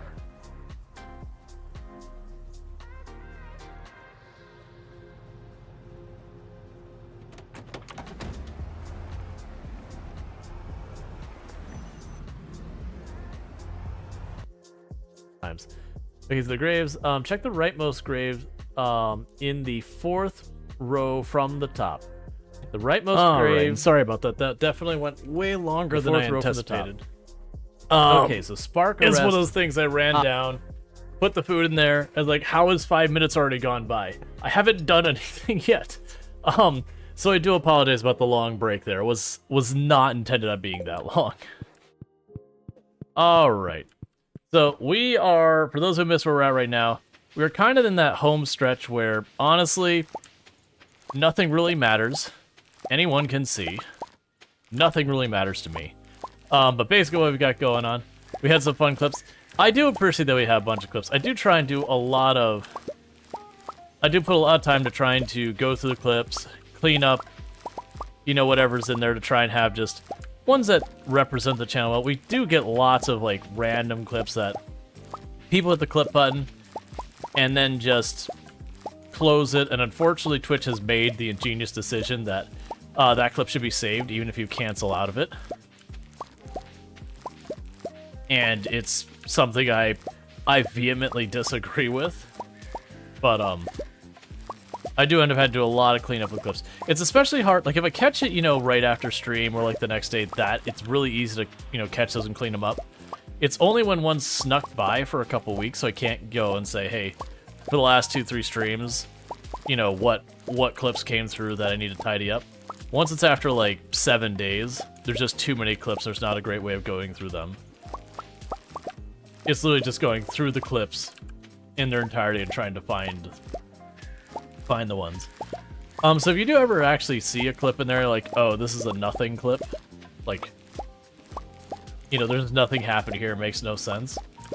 It does put, like, the title and the name of the game and everything in the bottom corner. It's super small and hard to read, and I'm not able to adjust it with the program I'm using. But, if you can snag that, it helps me a lot to clean those up. Because the hope would be that most of the clips, you'd pop in, even if it's not like, this isn't something that interests you, but you're like, okay, I get why. Alright, so that'll max out our farming. I'm mostly doing this just because. We don't need to do this. But by maxing out our farming, I believe I'm giving us the best odds of getting the quality stuff.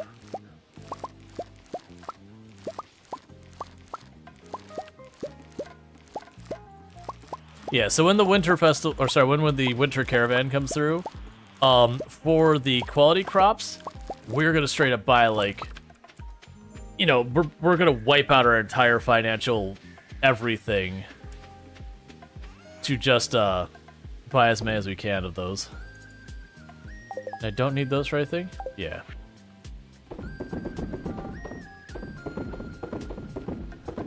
I don't care about that. Alright, so we've got all that sorted out. So things we're going to check is, we check right over here. We do not have maple syrup or oak resin yet. I have to wait till summer for the hops, so we don't have anything there to do with that. And whatnot. And nothing here, so we go right back to sleep. And time travel to the future.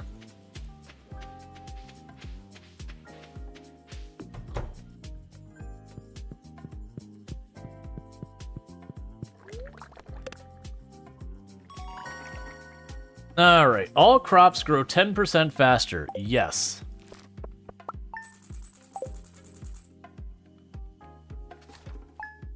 Because having the crops just grow that tiny little bit faster does give us the chance of getting an extra harvest out of stuff. Okay, so there's the pumpkins I needed.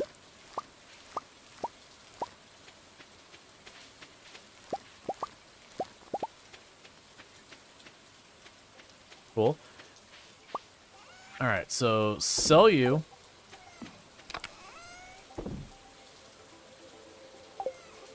We could sell the sunflower stuff.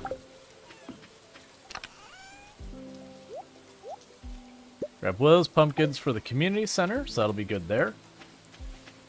We also have, today is another day with a traveling merchant, so I need y'all to work with me here. I need you to make a tomato, a blueberry, yams, or one of those kind of things. I need you to manifest it for me, if you don't mind. I just need that to be a thing that happens. What quality crops do I have to choose from again? So it's yams, blueberries, and that. The blueberries will probably be the easiest of those to happen once we get any seeds, but we gotta get that. Otherwise, the potatoes and the yams are going to be just about trying... No. No, Darth.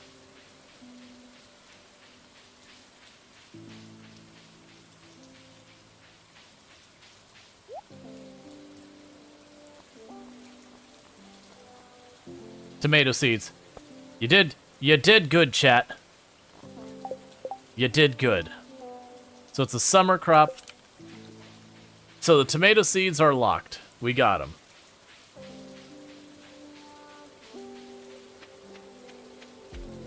The downside is I gotta wait till summer to plant them. But at least now I know I've got that handled. We just get to summer, we plunk it in the ground, and once we get our first tomato, that's done. Oh, I can pull those up as well, can't I? Now all we need is blueberry. Blueberry is the big one we gotta make happen.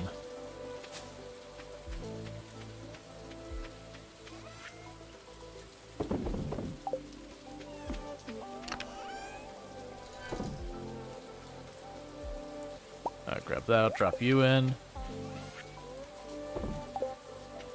Alright, and let's drop off the pumpkin at the community center. And that'll wrap up our fall crops.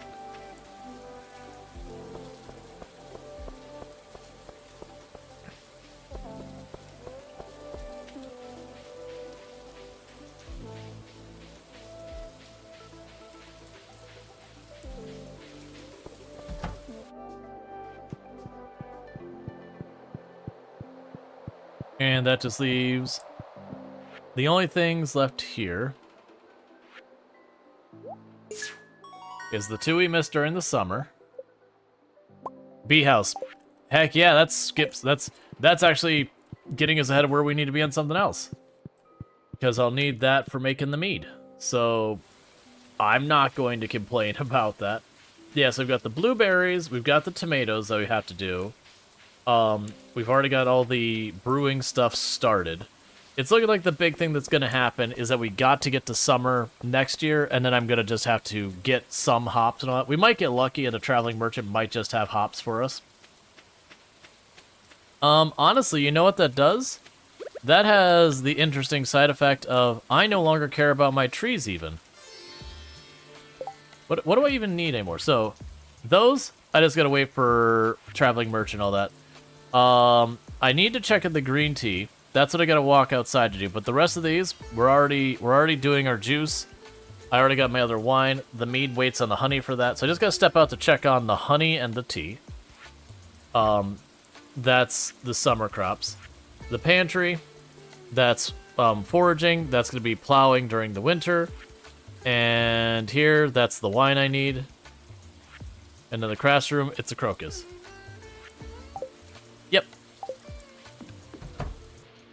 Alright, well, I mean, now we're really fast forwarding. Now we are really going forward because since I've already got the beehive, I don't need the maple syrup anymore because it's going to use the maple syrup to make the beehive in the first place. So I don't care about that. Making extra of these doesn't matter for me because I'm waiting for crops to appear as my big thing. We got an auto grabber, don't care. The fair is happening tomorrow. I don't think there's anything I care about at the fair tomorrow. Like one way or another. I haven't prepared for it, nor do I intend to. Because the only thing I can buy stuff is from Pierre's booth there. And I don't believe we can get any of the quality plants from the fruit bats either. So yeah, we're literally just speeding forward to traveling merchant. Yep, so there's our juice and our wine.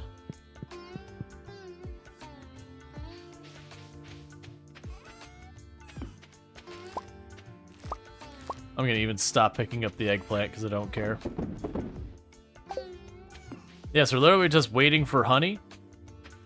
None of the rest of this even really matters anymore. Because now we'll just have the meat. Oh.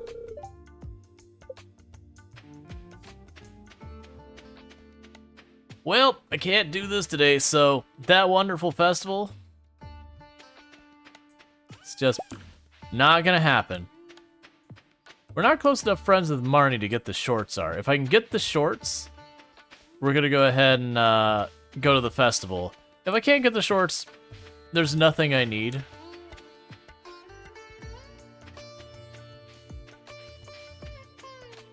I don't think we have enough friendship with Marnie. I think it's like 3 hearts and... Oh, it just says it's locked for today. That means it won't be available at any point today. Well... Bear has a prize ticket and mixed seeds that I have to buy from Pierre. So I can't buy them. It's still Pierre's shop. It's just his shop at the festival.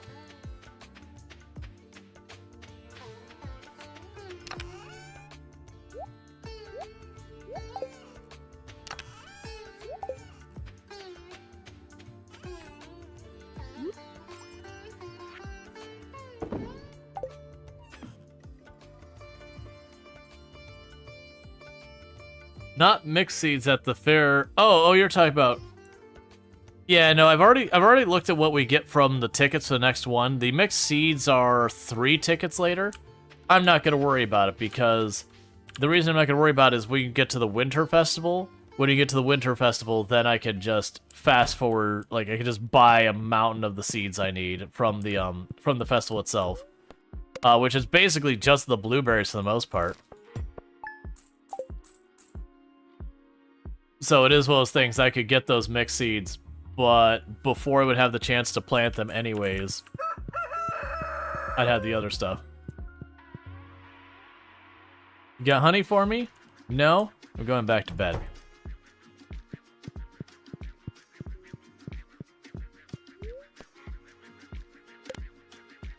Because I need honey and hops. And we can't grow the hops till summer.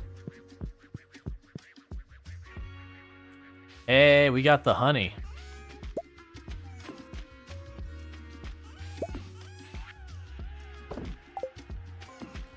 Alright, so you can drop the honey off into one of these, and that'll make our mead.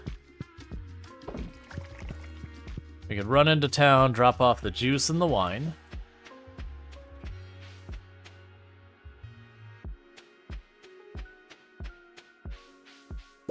Hey, Maple Syrup, how you doing?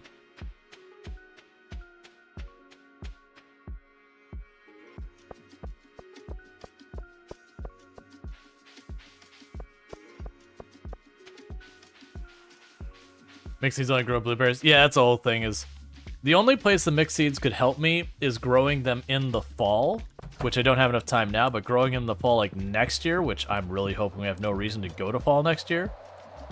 But if we did that, then I'd have use. Alright, so there's the juice.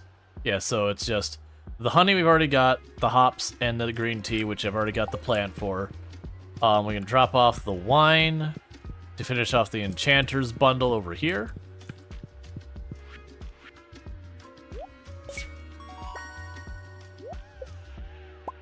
Cool. So yeah, so we just got to grab the holly and the powder melon. We have the crocus. And then it's just honestly pretty much getting those quality crops and the blueberries.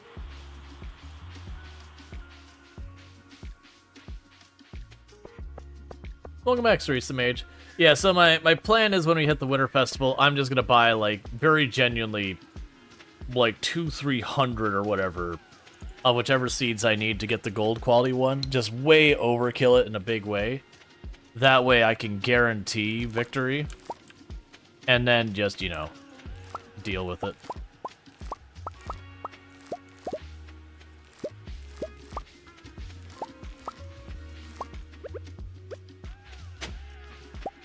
Pretty soon we'll be able to start getting the powder melon seeds.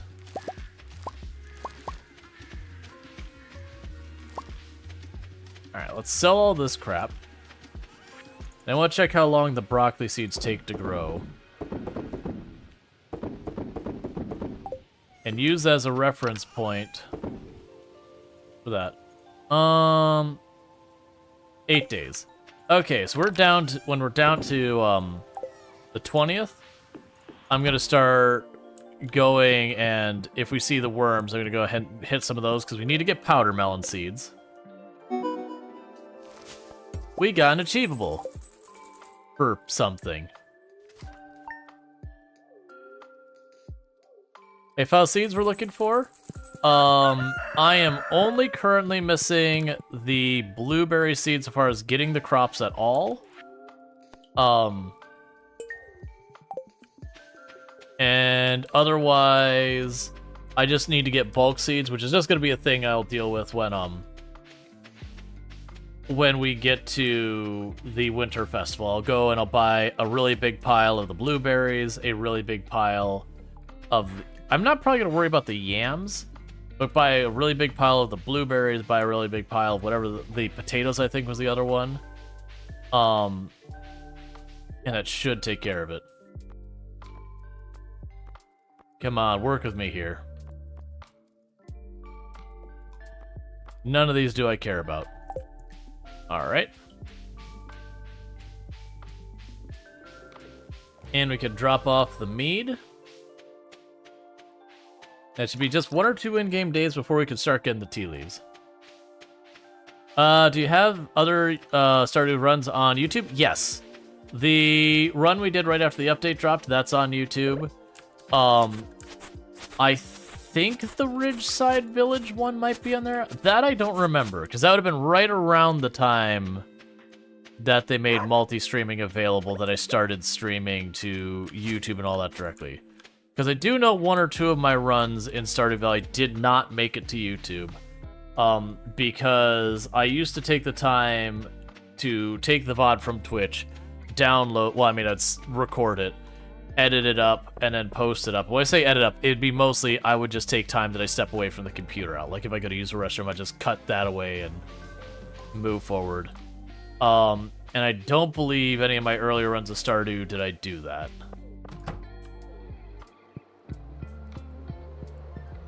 Alright.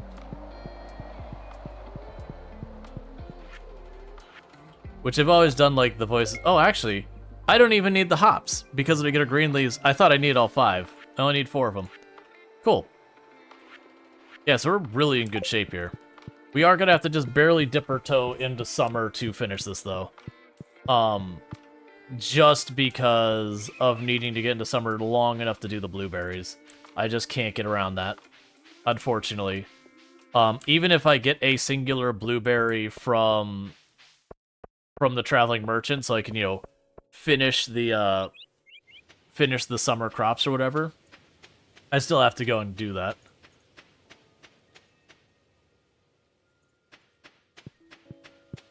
As soon as we get the leaves growing on that, we're good. Yeah, so honestly, we're just literally fast forwarding now.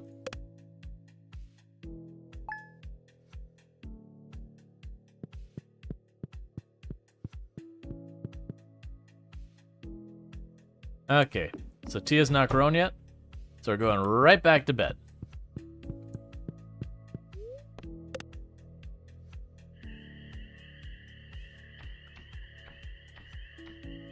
The fairy comes by, I was like, what has happened to this poor little farm? I don't remember what that plant is.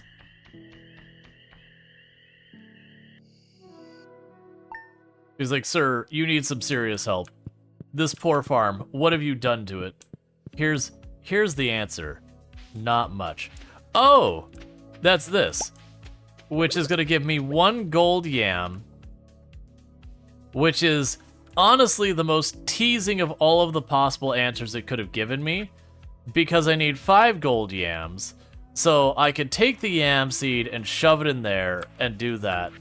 But it doesn't do me any good. I'm just going to toss this in here, and the reason why I'm not worrying about it is, 1, if we get to next fall, I'm going to be pretty sad. But on top of that, what we're going to be ending up doing is, most realistically, we're just getting to the Winter Festival, we're buying those 2 sets of seeds I need in bulk, and then we'll just burn through I'm 5,000 stonks in deficit, what will I do? I don't know.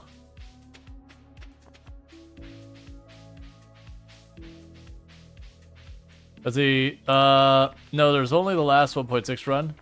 The other runs are other.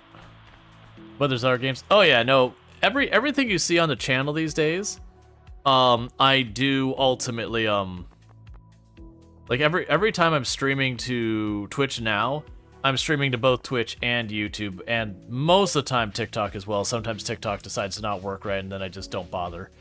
But it never means if you miss something on the channel or I go, hey, I streamed that in the past, as long as it's been in like the last year, it means it'll be on all the platforms.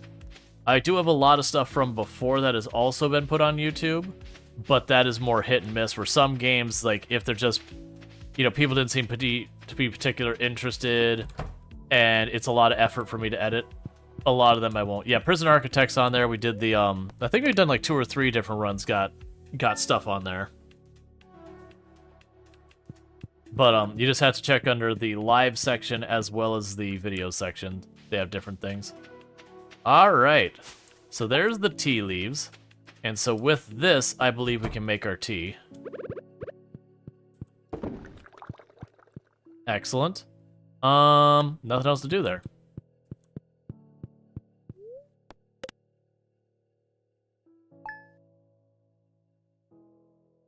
And there is our tea.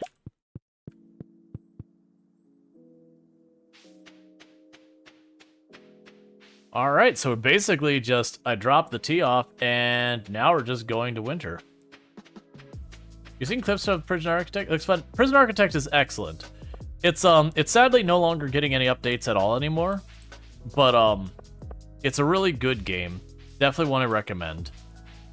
They are working on Prison Architect 2. That said, Prison Architect 2 has gone 3D. They're adding multiple floors and all that. I do think it could potentially be good, but with how dramatic a departure it is on the game, it is one of those things I'm in the I will wait and see. Cool, a keg. Alright, so we've got those which I need to buy, those which I need to buy. And then we've got the one down there I need to... The crocus I need to get from foraging. And then this one is just waiting on the holly and the powder melon. So 3 of those are things I need to forage. Well, I mean, 2 of those are things I need to forage for in the winter. 1 you dig for and then you sell, or then you grow. So that's the 3 things I need for the winter. And then I have just potatoes and the 1 tomato plant and the blueberries. And then we've got the run knocked out. So very genuinely expect to see a lot of fast forwarding now. I know watching someone just fast forwarding time is not the most cutting edge gameplay, but sorry.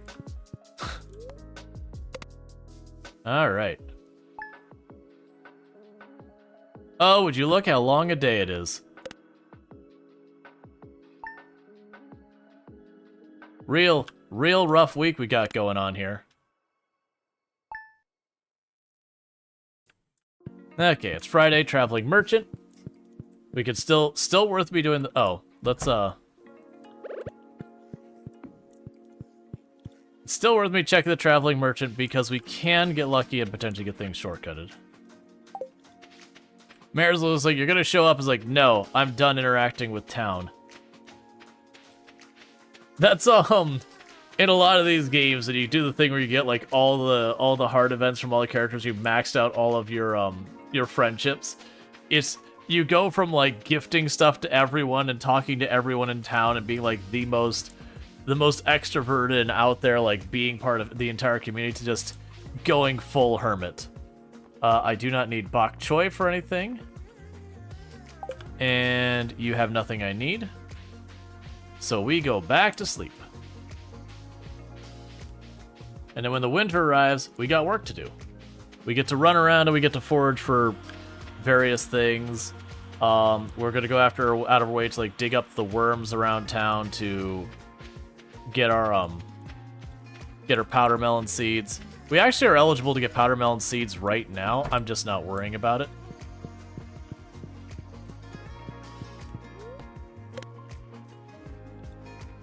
Because I figure I gotta do laps anyways for the holly and all that. To me, it just makes sense to just do that all at the same time. And the peach tree's like, please, save me, let me grow. No. I have a short list of objectives and you don't make the cut, so the answer is no.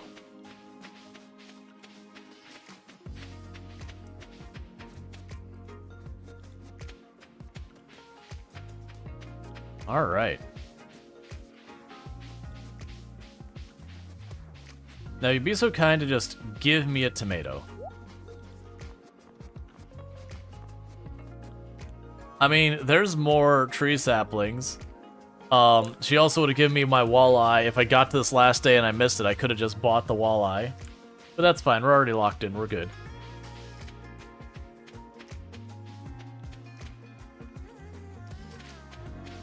And when we wake up the next day, it'll be winter. And then we got just a tiny little bit of things I gotta do to, like, cinch up the last of the forageables. And I believe the last of the bulletin board. And then it just crops at that point.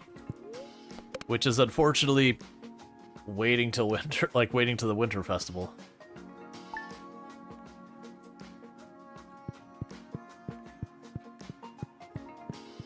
Okay. So it is time to actually be productive. So we're now looking for holly. We are looking for the worms to get the powder melon seeds. I don't care about that. We're looking for holly, we're looking for crocus, we're looking for worms to dig up for powder melon. Because we need to get all that sorted out. How much powder melon do I need? Was it 1 or 5?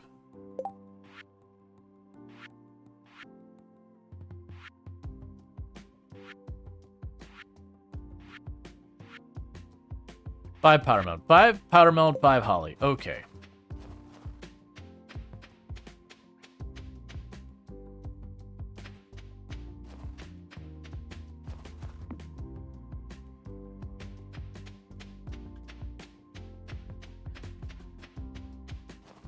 Come on. Because if we get all that, sir, we'll be in good shape. Yeah, so I'm gonna have to do the whole circuit. I'm pretty sure. So there's some holly over there. What is going on out there? So there's the crocus and one of her holly. You never wanted to fast forward through days? Yeah, in this case though, it's just what I'm doing in this run.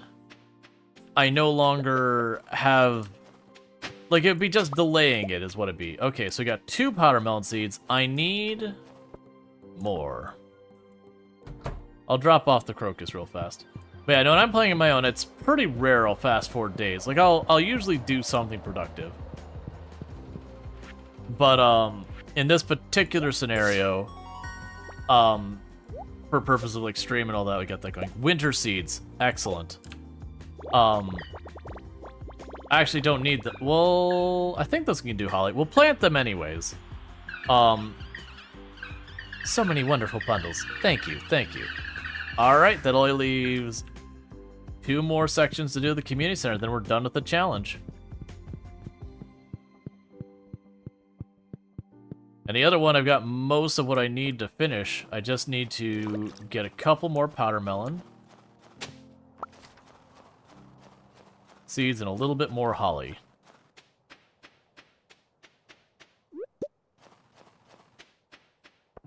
I don't remember if the winter seeds give us holly. I don't think they do.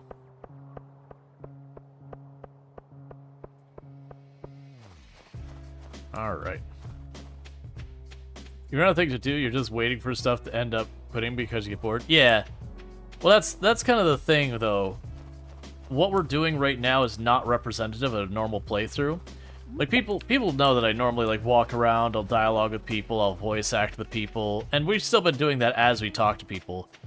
But normally you want to, like, max out friendships and all that. In this particular case, because of what we're doing, we don't care about friendship at all. I mean, literally, I walked up to Emily and I gave her ice cream we found out of a trash can, which Emily is weird and doesn't like ice cream. She was like, ice cream, I hate this. Why would you do this to me?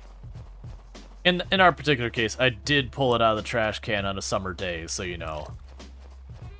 It was some grade A cursed ice cream. Alright, so I got 2 holly and I need 5.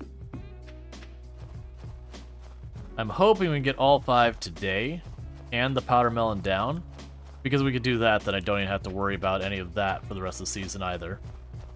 Then it would be effectively get to the event where the traveling merchants and all that show up. Night market, that's the one. You know, when the night market shows up. Yeah, it's looking like it's gonna be a couple days of running around foraging to get the holly. We'll check the secret forest. I don't remember if the secret forest has it. I want to say it can.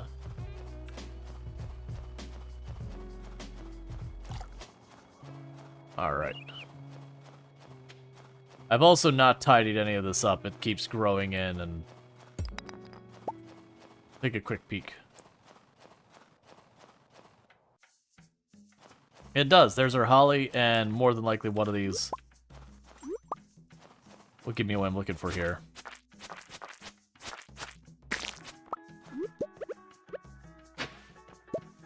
Powder melon? Aw, come on.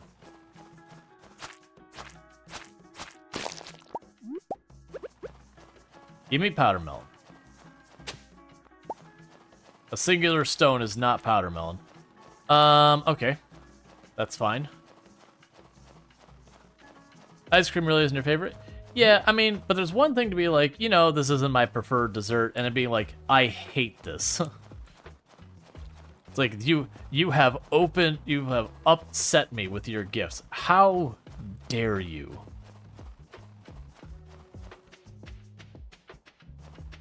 Joe says, before watching Rual play this, you weren't interested in watching it because the streamer you had Seed play it wasn't doing the dialogue. They were just clicking through chat. That's those things that gets really tricky with a lot of these games, is it can very easily lead to where you fall into the pattern of doing that. Where it's like you've seen the same dialogue for the 1000th time, so you just don't care. Stardew Valley's not too bad for it. But that's one of those things that you run into with for example, Faster Than Light. I've played Fast and Light a couple times on the channel. And it's one of those games that I find, for me personally, it's hard to stream. And it's not viewership-wise or anything like that. It's because the dialogue in the game is fairly limited. So what ends up happening is you go from one system to second, and you see like the same scout ship dialogue that when you're playing on your own, you don't care. You're like, oh, it's the scout ship, and you just skip the dialogue and move on with your life. But when you're doing content creation, it puts you in that weird place like, okay, do I read this incredibly repetitive dialogue every time it happens? Which, understandably, after a while, people get kind of tired of. But at the same time, if I'm not reading any of the dialogue, then, for people popping in and out, it's not as good of an experience. And I found that, like, a very difficult thing with Fast and Light. Versus usually what I'll do in games like this is the first time dialogue comes by, I'll read it all. It's not until we get to the point where you have that one character's dialogue that you've read for the 18th time that they're saying the exact same thing. That just be like, I know, like, I already heard that before. Now, I imagine if you're watching someone who, like, mains Stardew Valley or has, like, been playing a lot of Stardew Valley lately, I could certainly see them being like, I've read the same dialogue 50 times now, I'm pretty over it, because that absolutely does happen. Like, for example, I take the time a lot of times, not always, to read when you're playing RimWorld, that they'll be, like, I won't read, like, the random one-off missions that's like, oh no, the whatever caravan is coming to attack you. It's like, I don't care, man. I genuinely don't care. Okay, and I've already turned in the crocus.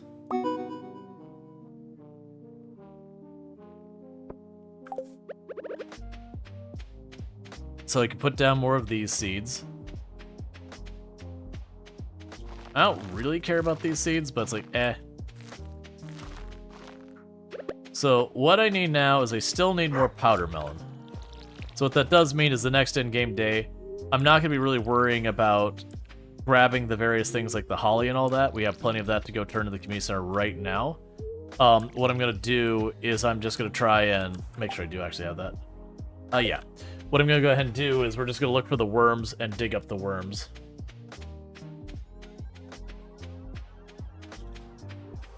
Because it's one powder melon short of what I needed. I don't think the, I don't think if we have worms in the caverns or anything, like digging the dirt there. Well, actually, can I literally just dig them up here by just random chance?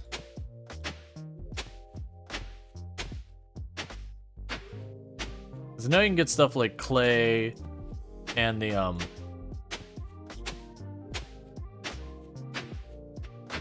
the box is not, it's not looking like it. It's fine. But yeah. I just basically need to get one more thing of powder melon. Can you find worms in the quarry? We can. Did we get the bridge built? I don't think we got the bridge built yet. Because one of those is the bridge, one of those is the greenhouse. This one's friendship. Wait, what? Oh, I didn't drop the last item in. That's on me. Okay. Hey, Snoot, how's it going? Because I'm trying to remember. We've got the greenhouse. Oh, literally says it too. Oh, so the bridge is probably built.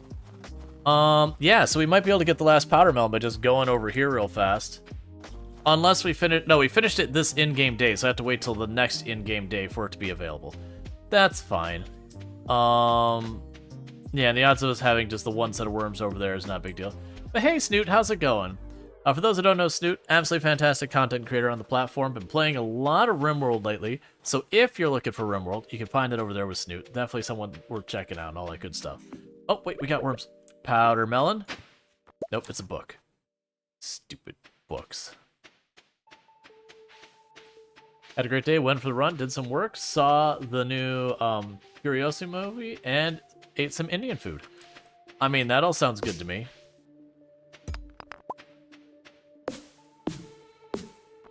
I see worms over there. We're trying for it.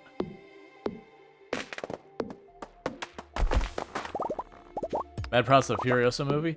Yeah, no, I know Furiosa's been getting like really poor box office stuff. For me personally, it doesn't seem like it's anything with the movie.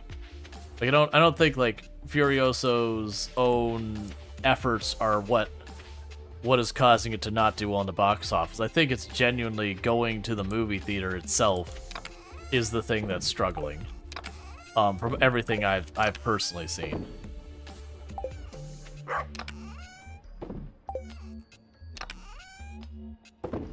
You're not sure go theater?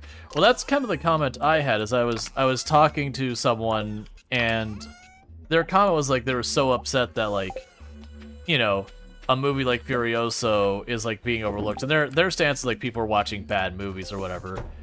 And my thing is like I don't even think that's it. I think very genuinely, it's just people aren't going to the theater because it's expletive expensive.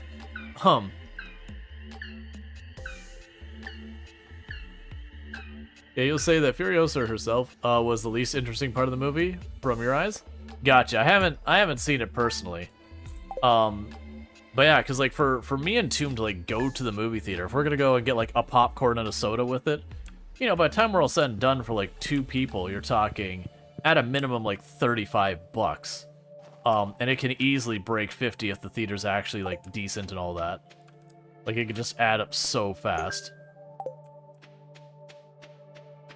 And so it's just kind of one of those things that it's super hard to justify.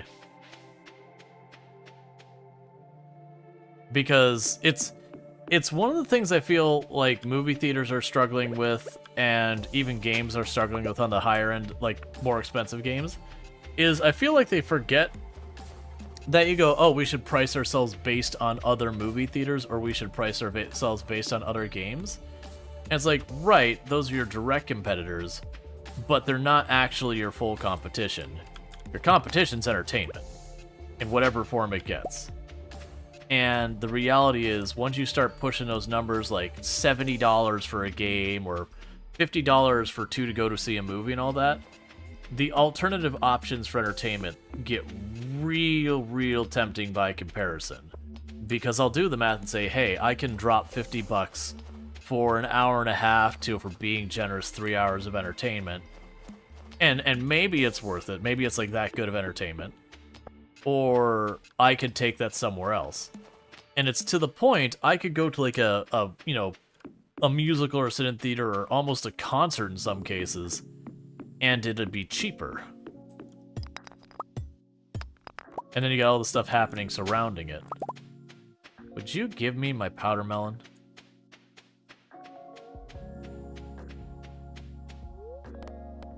Got bus stop.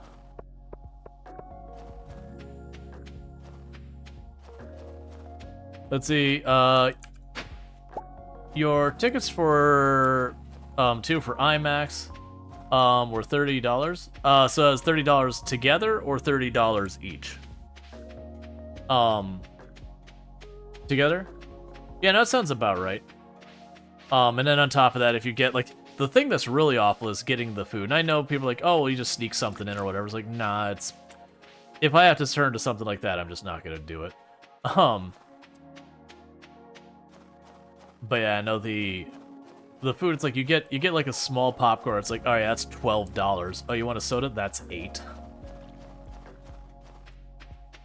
You wanna get like a little thing of candy or whatever? That's gonna be like $5.25.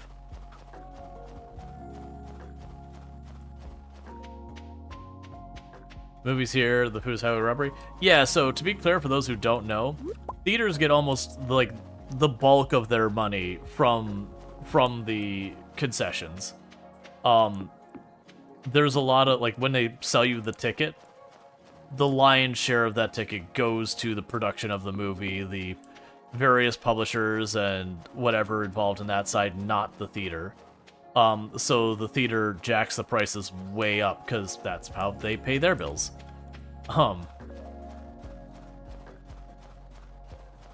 And so just kind of one of those things.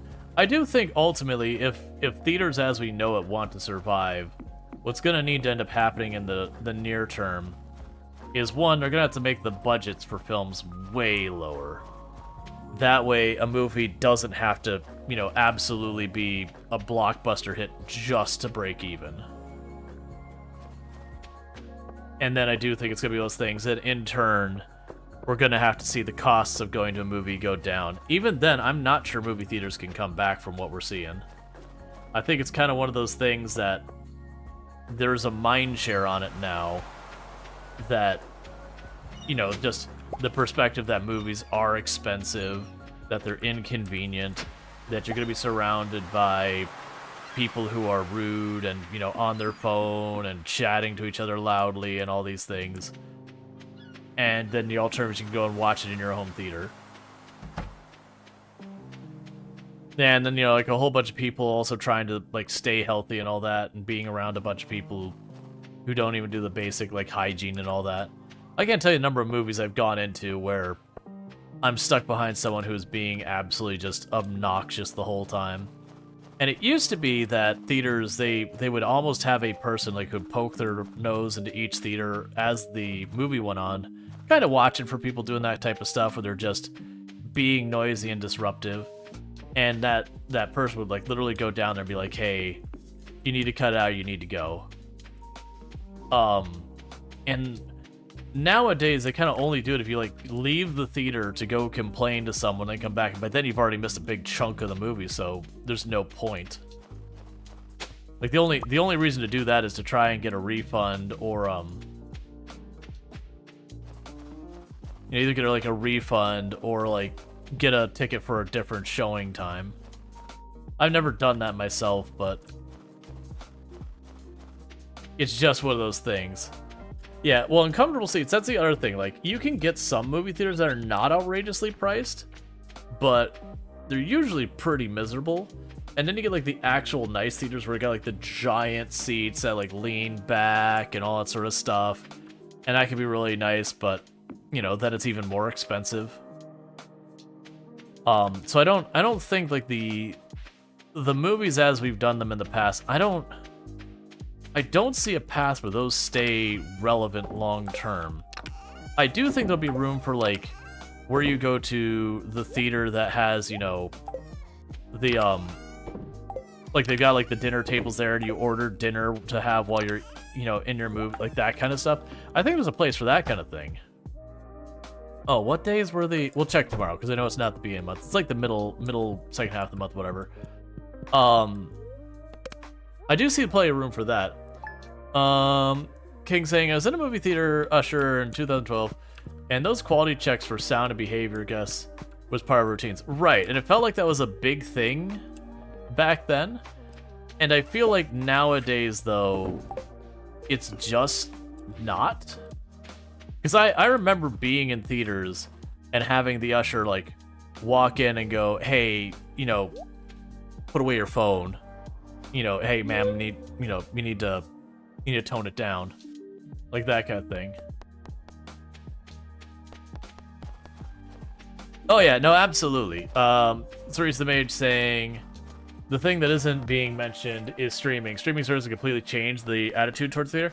I feel like that's actually being, not in this conversation we're having right here, but like in the wider outside, I do believe there's been a lot of conversation that, like, for one, it used to be you had to see the movie in the theater, or you would wait literal months until it would drop on DVD or whatever, or like show on television for the first time. So that gave us The Last of Our Powdermelon, which, by the way, which is the reason we're not running around anymore. Versus nowadays, you wait like a week or 2 or 3, and then it's available on streaming. But I feel like what streaming has done is it made so many of those movies available at home. I also feel like, where we talked about the whole thing with gaming earlier, that we're kind of in this place that so many games are dropping so fast, that I feel like the sheer volume of games that are dropping is having a having an impact on, like, people's desire to do any of these things. Yeah, so just the 2 of them. Yeah, so it's literally just getting the quality crops, getting the last summer crops we missed, and waiting for this powdermelon to pop up. I'm going to check the calendar because I don't remember the exact days for the night market. I want to say it was like in the teens, like 14th to 17th or something like that. But yeah, there's absolutely a thing there. I'd also argue, even like where people are like, oh, they shouldn't release the movie on streaming services until like a bunch of time has passed. Even if you avoid that, all right, so it's the 15th to the 17th. Even if you avoid that, I feel like the fact that there are so many movies available that missing out on whether the latest movie that dropped isn't that big a deal. They're like, all right, well, I'll just go watch that you know, Marvel movie I missed, or I got, you know, plenty of these other movies to catch up on. That's fine. That's the reason I'm thinking, like, the normal theater experience that we've had in the past, it doesn't, I don't feel like it lasts. Like, it'll take a while to die.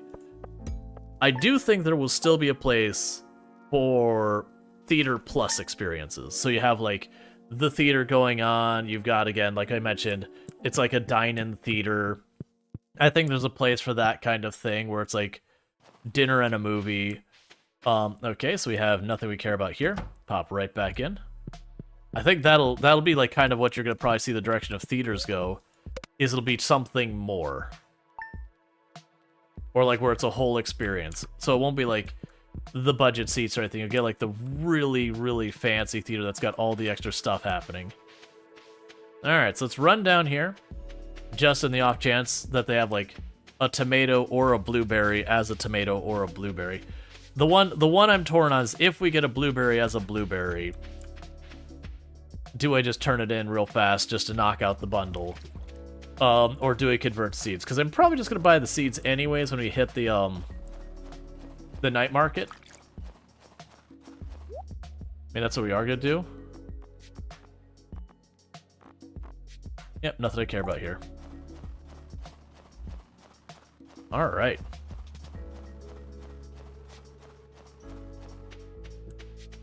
But yeah, I'd also say that one of the things that did change, this would be before the 2012 comment earlier, is going on to movies when I was younger. Like, you know, people had cell phones, but we didn't really have smartphones.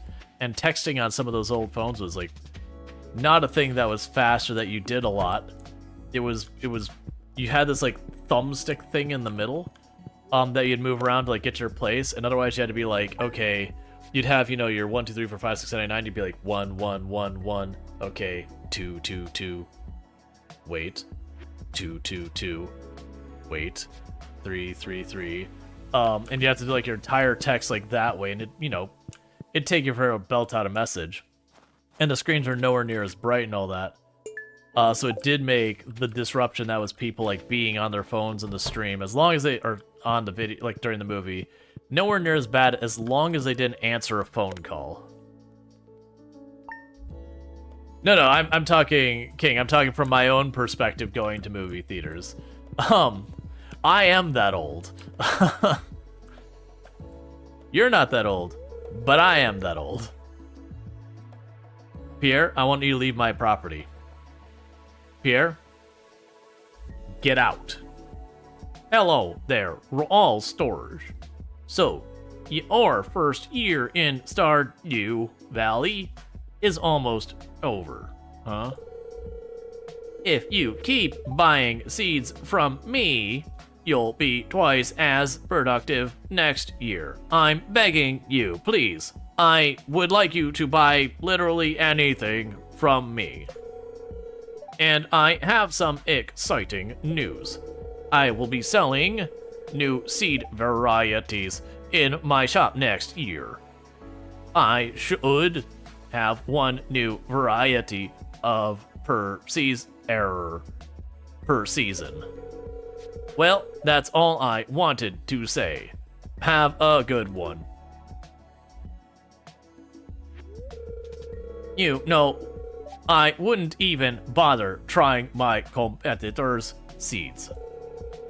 Pierre's seeds are the highest quality seeds you'll find anywhere. That's a promise. You remember texting those phones? It wasn't that slow once you got used to it. As a teenager, you texted so much, it's very fast. Yeah, no, you could do it, but you're just like, you'd be like 1 1 2 2 2 1 2 2 2 1 3 3 3. Like you'd sit there and you'd do that space. And so you could do it, but you'd knock out like a sentence or whatever. But the bigger point was like the screens weren't really that bright, which was really nice. So someone being on their phone wasn't as disruptive. And people in general, I would say, weren't quite as fast as texting. So you wouldn't be sitting in a movie hearing doodle doodle doodle doodle doodle doodle. You wouldn't sit there the whole movie with that going, oh my god, please stop. Because there'd be one of the two people involved in the process would be taking a good amount of time to sit there and be like, tick, tick, tick, tick, tick, tick, tick, tick, tick, tick. Yeah, you had like the little haptic, like little tick noises from going through the thing.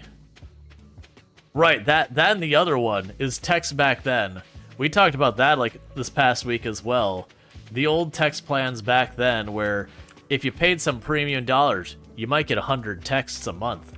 And it was about $1 a text if you went over or didn't have a plan. So you'd get towards the end of the month and be like, look, man, I'm not gonna be able to talk to you for a bit. My texts are basically done for the month. So you know, I gotta tone down the text for the month. Because you'll have a conversation with someone, you'll realize you just blasted through 30 of your 100 texts for the month or whatever. And then getting an extra 100 texts on your plants or something like that would cost you an extra like 30, 40 bucks a month or some nonsense. That finally only went away when I can't remember who it was. They did a study and they took, I think it was either AT&T or Sprint. But they took one of like the big cell phone providers and they took their own numbers that they reported for their operating costs to their own people, to their shareholders and all that, and they did a calculation for how much it cost per text for them to do it versus what they were charging. It was something like a 28,000% markup. Because it cost them like, you know, 1/2,000th of a penny or something like that to facilitate a text when you consider all of the people who like run the wires and there's like literally all of their operating expenses and everything, and just pretend it was all going to text, and then they charge you $1. Unlimited early nights and weekends was a lifesaver for you. Oh yeah, I remember it was like, what was it like? I can't remember what the actual cutoff time was. But I definitely remember when I would talk to my friends or, you know, whoever I was dating or whatever, it would hit like 8 p.m. or 10 p.m. or whatever the cutoff was, and I would get on the phone.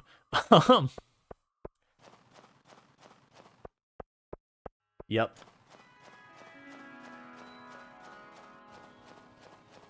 Yeah, call me back after 9. Yeah, I don't remember what the cutoff was. Oh, yeah, I completely ignored this. I really don't care. Hey, Krobus, do that. You caught me. I'm sorry. Take it. Take it. It looked valuable. I couldn't help myself. You received a magnifying glass. You now have the ability to find secret notes. These notes reveal rare and useful information that can be reviewed in your collections tab. That way you can get all up into other people's business. What am I doing? Oh, we were dropping off the powder melon. That's what we're doing. I was like, what were we doing in town again? Yep, so we have literally nothing else to do till the night festival. Just plop you in here, and that is the bulletin board done.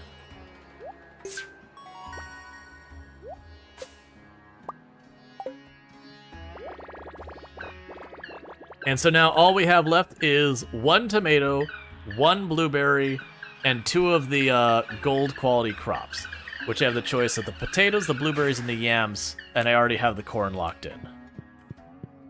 So realistically what's going to happen is I am going to go and just buy a mountain of potato seeds, and we'll plant those first thing in the spring. You know, spend a day going hard, getting that all planted, and then once that's all sorted, then we just go until it's time to harvest, sell the, you know, well, not sell, but take at least 5 gold over, turn those in, fast forward to summer, shove the tomato seed we have in the ground, as well as a bunch of blueberry plants, and just move on with that. Raising? Nope. I know what I said. You think the standard was 9 to 9? Yeah, no, I don't remember, but 9 to 9 sounds about right.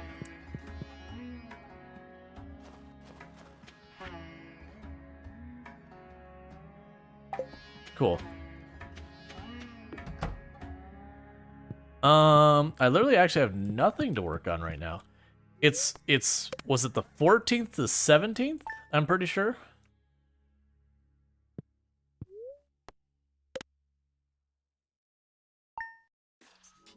So check the merchant. We'll probably have a billion letters here. Hi, Jody. Hi, George. Hi, Caroline. I don't care, wizard. Alright, so we're just gonna run down here. Because if we get lucky down here and I just get a blueberry right from the get-go, that'll be nice. Or if I get the tomato right from the get-go, that means I could just ignore planting that entirely. But we will need the potatoes, we will need the blueberries. I'm gonna grab the yams as well when we have the opportunity, even though if we get there, that means horrible things have happened and life is regret. But you never know.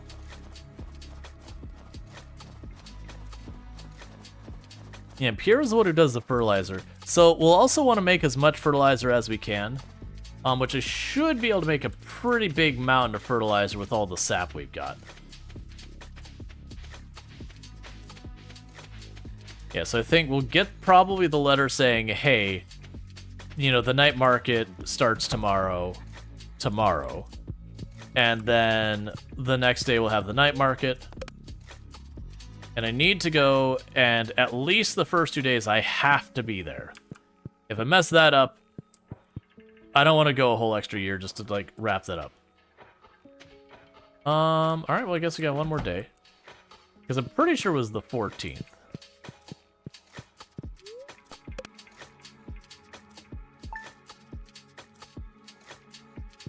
Okay, let's get out of here.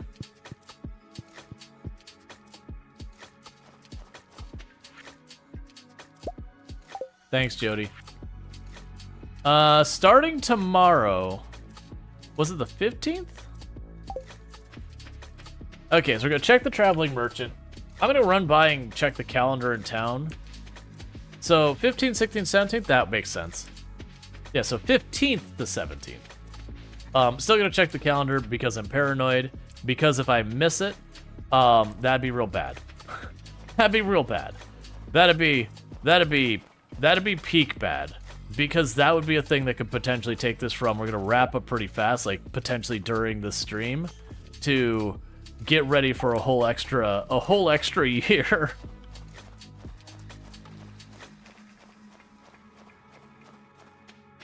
And honestly, once I buy the seeds, there's no reason to even go the traveling merchant anymore. Because honestly, there really isn't a reason to go by a traveling merchant at all anymore. Right, because we're gonna plant the tomato plant. I already have the seeds for it. And I'm gonna buy a giant mountain of potato and blueberry seeds. Yep, it's tomorrow. Okay. Alright, so tomorrow, I need to buy like 200, 300 potato seeds. We are breaking the bank on a mountain of potato. That is what we're doing in game tomorrow.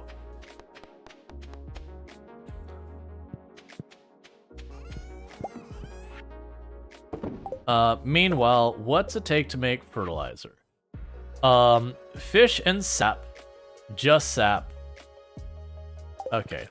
So the beauty is, I should have a lot of fish and sap. So there's the sap. Fish, fish, fish, fish, fish, fish. Give fish.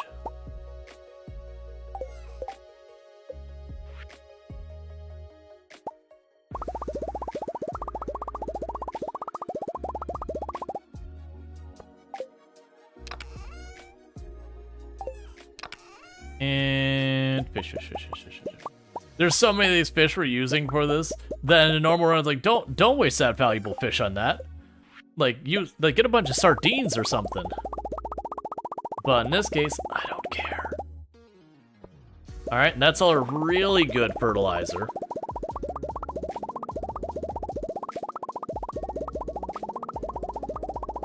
Alright.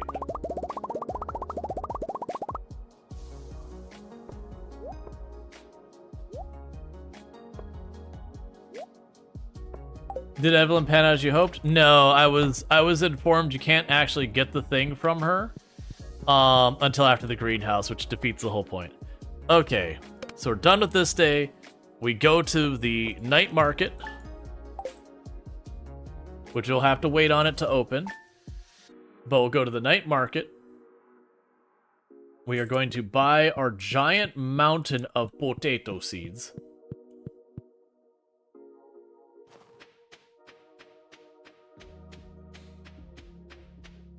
And once we buy our giant mound of potato seeds, that should be all I can particularly use from today. Because it's, for those who don't know with the night market, there is kind of a cool thing that there's a traveling merchant there who just has her normal, like, just completely randomized inventory.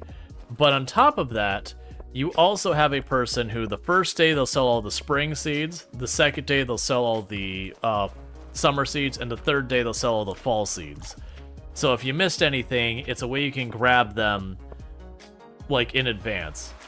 And it's pretty helpful to have that. So we should have the whole flotilla just waiting here, but none of them are open quite yet. Yeah, so this one will be the traveling merchant. Opens at 5 p.m. Yeah, so those are the two we want, is this one and this one. This is the important one. This is, you know, RNG might help us. So I'm going to take 2 seconds while we're waiting for that to happen. I'm going to eat a couple bites of my food, and I will be right back.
Sorry, that was way cheerier than I expected it to be. But yeah. Now, this event is pretty good. But as the downside is there isn't really a good way to move forward at the time. But for those who haven't seen the night market, you have this thing where you can dive in the submarine. It basically just lets you fish in a place that gives you things you can't catch anywhere else. They give you a free coffee. I think, if I recall, that one sells you decorations. This person lets you fast travel home real quick. That's just a traveling merchant like you always have. This person sells you whatever crops are in season, whatever. There's a show here, and there's a secret I won't spoil. But good times there. But it starts at 5 p.m. And we're in that weird point where it's like, okay, but I don't have anything I need to work on. What we'll do for the next in-game day, like I'm already standing here, so I'm just like, well, do I run back? I don't have anything I really need to do. Here, we'll fill up our water tank with salt water, because that'll be perfect for watering our plants. That's how that works, I assume. But what I end up doing here is tomorrow we'll go and we'll just plow up a bunch of the field while we wait to like pass time. Then we'll run over here, grab the seeds. Technically, I shouldn't need to come the third day. I'm still going to, just because with that, you know, I do want to make sure just in case somehow I royally mess it up, that we have the yams. We have enough sprinklers for about 300 plants. So we should be good. I think it's just ever so slightly shy of 300 plants. So I should be able to toss down 300 potatoes and be good. The downside is I've let the whole thing kind of go to rot. So that first day we are going to be sitting there plowing up the entire thing. Oh, that's what I should do the next in-game day. Actually, I could probably do it right now.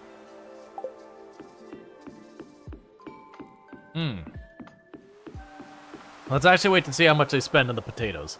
What I should do is I should upgrade the hoe. Is I can potentially upgrade the hoe and the watering can once we know we've got the seeds knocked in. Because that way, when it comes to spring, I could just, you know, instead of doing it like one tile at a time, I could just blast out areas. Because we're going to have a little bit of work to get that initial setup knocked out. But yeah, so this is very counter to your normal Stardew run, because standing around like this in a normal Stardew run is a colossal waste of your time. It's not the end of the world if you do it, but normally, even during winter, you got something going on. I do remember Stardew Valley when it first dropped. Winter was a weird time of the year that the way a lot of people, if you're not like speedrunning or whatever, the way you usually played, is it was like spring, summer, and fall would go by. You'd have a couple of tool upgrades you'd do, but you usually didn't get super far in the mine. You're focused on doing like all the stuff like farming and starting to get the animals up and running and becoming, you know, starting all that stuff. And then winter would happen, and what winter was cave month. That you just blasted as hard as you could at like getting to the bottom of the mine or the skull caverns if you got over there, because it used to be there wasn't a whole lot to do in winter other than fish and, you know, and work on the cave stuff. But over the years, they expanded the foraging so much that there was a lot of options there. Then you have like the introduction of Ginger Island, have all the stuff at Ginger Island. You also have like you were able to take like the forageable seeds and all that and make those like to effectively farm during the winter.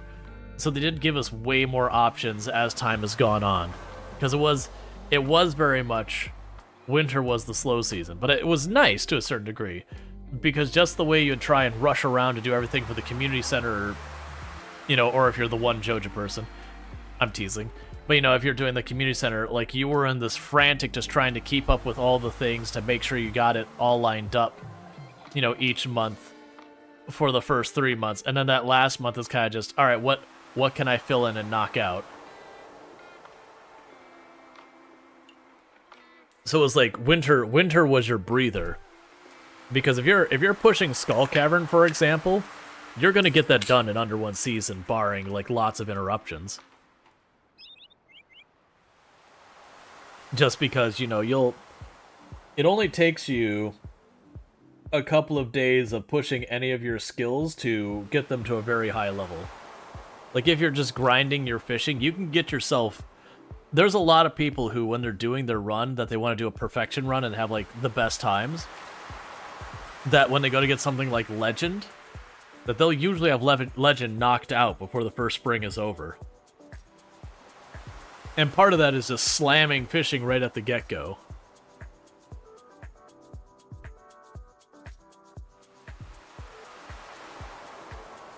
Because to me at least, the big bottlenecks for time for the perfection run was, one, you have to make an obnoxious amount of money.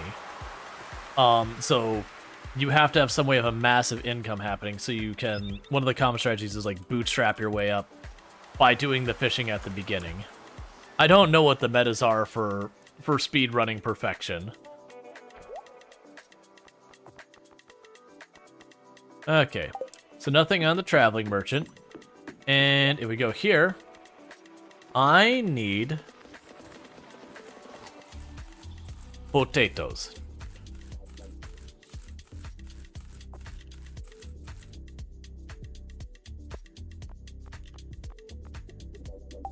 And none of the rest of that matters.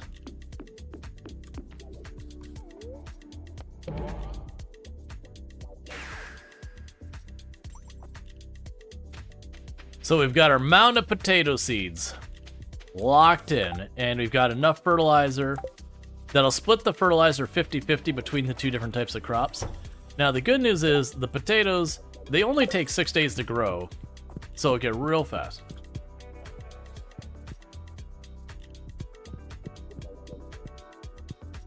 Quick moment of silence for T-Plant selling on for early money. Oh yeah, there was a lot of really strong meta strategies. Like there used to be the whole thing where people would farm clay. That you could get clay really early as a means of fast cash at the beginning. All right.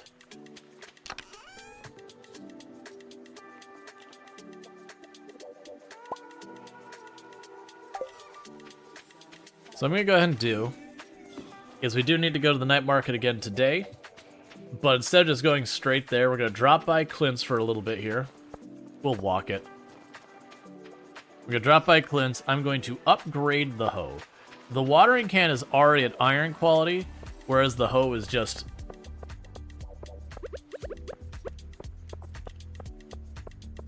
Tomorrow when we go to do it one more time, I'll start the day by... Oh, well, I'm dropping off the hoe now. It's fine. It doesn't matter.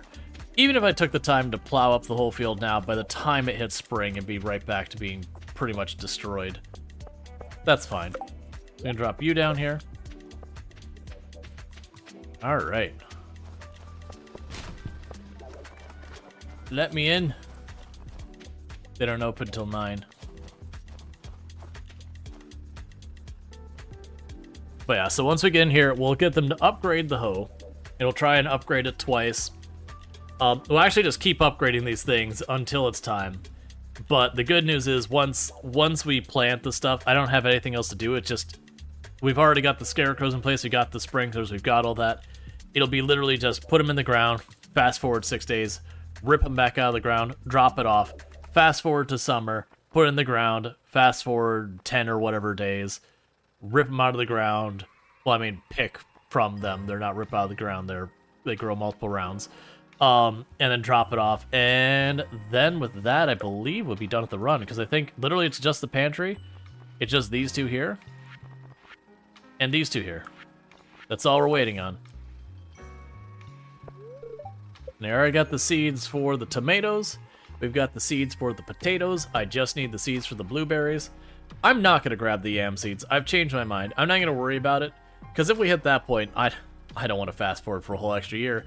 And it wouldn't matter that much. Because we wouldn't want to do it.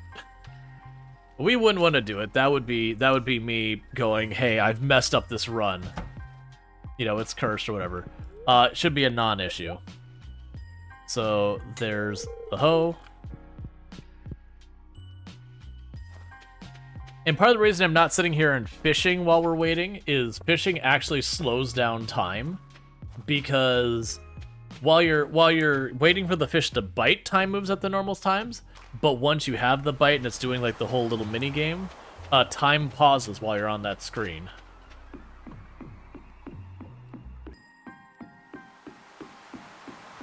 They said, yeah, no, I'm pretty sure it pauses on that screen. But the point is it delays time. Hey, Pankraru, thanks so much for the raid. You're the science team. What were we playing today and how did your stream go? Welcome in, Raiders. It's good seeing, so many of you. A whole bunch of you pop in here from time to time, so it's good seeing y'all again. But, can I get a shout out for Pankraru? But, that raid alert sound is familiar. It is, so the raid alert sound we have here is, it's one of the, was it Stream Elements or whatever? It's one of the ones that's been around forever. It's like a default one. I need to get it updated. Oh, you were doing abiotic factor. That makes way more sense. But for those who don't know, Pankraru is an absolutely fantastic content creator, friend of the channel, VTuber, greatest pink squid on the internet. But plays a whole range of stuff, but has been playing some abiotic factor. I actually don't know how to pronounce it. Abiotic factor. Also been playing some RimWorld lately, as well as a whole bunch of other games. So like turn-based strategy, like tactical style games, and a bunch of others. So if you enjoy any of that, you can find that there. Definitely worth checking out, definitely worth recommending. A little less on the chill vibes, a little bit more on the key jingling type of content. Lots of fun redeems so you can make silly noises and all that good stuff. But good times there. Abiotic, Canadian style. Gotcha. But welcome in, Raiders. If it seems like we're just standing here waiting, we have been doing a challenge on Stardew Valley, which is the No Pierre and No Joja challenge. We are not allowed to shop with Pierre or Joja. The only exception we gave was the backpack because I'm not dealing with the backpack that's one bar. And we are pretty much right up on the end of it, too. Our goal is to finish the community center. We're down to just the pantry. Sadly, I did not get the quality crops. And I missed on the blueberry and the tomatoes. Just RNG was not kind to us. But we have reached the end of the first year, and for those who don't know, the night market here, you can buy everything. Not really. But you can buy all the different seeds for each season. So anything we missed, we can clean up here, which is just potatoes, tomatoes, and blueberries. Lots of fun. Starts out Half-Life themes, then adds Warhammer 40k, a little bit of Silent Hill, and a big old spoonful of SCP. Gotcha. But yeah, so right now we're just not so patiently waiting for the night market to open up so that we can buy the seeds and then go home. And then fast forward to spring and then plant all of the potatoes. Just all of the potatoes. Because I need 5 high quality ones, and I'm figuring out of 300 potatoes we got seeds for, I should be able to make 5 happen. And then we fast forward till summer, we put down 1 tomato plant, and then 300 blueberry plants. Same process. Fast forward harvest, and put a pretty bow on it. So where we normally would be switching here in about 10 minutes of games, I am in the let's just knock this out. So we're going to be doing the absolutely wonderful gameplay of step out of bed, step into bed, wake up the next day. For a little bit here. It's not something I like doing in games, but for the purposes of what I'm accomplishing, I've got all the fish. We don't care about friendship. We went out of our way to give Emily ice cream, and she doesn't like it. It was ice cream we found in the trash in the summer, too, so it was very special. We let her know that Clint gave it to us, to give to her. That's what we're going for our own headcanon. But, we've done none of that. Yeah, you finished Should Be Figuring today. You're so close. Yeah, the only thing that's a delay is the fact that I gotta get a little ways into summer. But if we're just like, wake up, go to bed, wake up, go to bed, wake up, go to bed kind of thing, then you could burn through a season in like 10 minutes. Versus if you go the normal time, I want to say, not counting with the game pausing for dialogue and fishing and all that, it's something like 20 minutes a day. So you get the idea is like a normal one you get like, it's probably closer to like 4 days an hour done. No. That's not true. I'm thinking about 100. It's probably like 2.5 days an hour because it's 20 minutes per day, but every time you dialogue, it pauses time, so you know it does chip away at that time. Versus if it's wake up, go to bed, congratulations, your day lasted 40 seconds. But unfortunately, this doesn't open till 5 p.m. in game, so we are just watching the clock. But this should be the last day we wait, because I was going to get the thing for the yams as well, just in case we goofed. But if I'm being real, if we've goofed and I have to go like a whole extra season, I would be unhappy. I would be very unhappy. But we shouldn't have to worry about it. Because it's the quality crops. I only need 2. These are the 2 we're doing. The yams will be fall, so that's fine. They've already got tomato seed. I'm going to go ahead and just out of paranoia, I think I'm going to grab like 3 or 4 tomato seeds. Just in case like I plant it somewhere and it's actually technically 1 tile out of the range of my scarecrow and they smash the 1 plant. I do not want to be in that situation where I have to go a whole extra year because I goofed by 1 tile or something. Or like you misclicked and you axe your stuff. I'm also going here just an off chance that we just get the tomato or whatever right here. That's fine. All right, so time to get some seeds. So boom. I need a couple tomato plants. And blueberries get in my pocket. There we go. And that should be it. Potatoes, tomatoes, and blueberries. Double checking, because once we fast forward time. So there's the potatoes and blueberries. I need to finish this. And I need a singular blueberry tomato to finish that, and that is everything. All right. I'll never speak to any of you ever again. Nice knowing you. We're here for the achievables and nothing else. Not even achievables. We're here for the challenge and nothing else. All right. So we're going to do the healthy way of approaching winter and going, I don't like it. I'm going to bed. I will see you in the spring. We are going hibernation mode. Very genuinely, winter's actually my favorite season, but... Well, that's not true. Okay. Fall's my favorite season in most places, but where I am where it's hot, our winter's basically fall.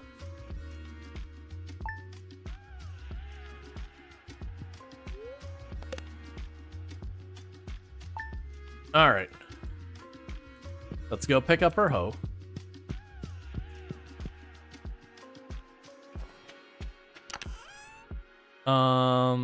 So you have the copper bars.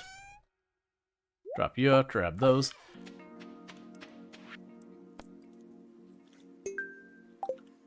That's cool, but I'm going to ignore you. Hey, Alex. Alex is our winter person. Poor Alex, because you know what Alex is gonna get for you know what Alex is gonna go ahead and get for winter? Me to not show up to even be there. To be fair, I also won't be accepting a Secret Santa gift either. We're going with the fact that our protagonist is like, Christmas is over commercialized, bah humbug. I mean, it is, but We're gonna live that life. We're gonna do the thing where people are like, no, you don't need to get me anything for Christmas. And be like, okay. And then they get all bent out of shape when you don't get them anything. You're like, what? We had an agreement.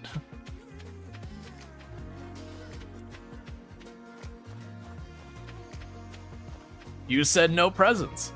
And there are no presents.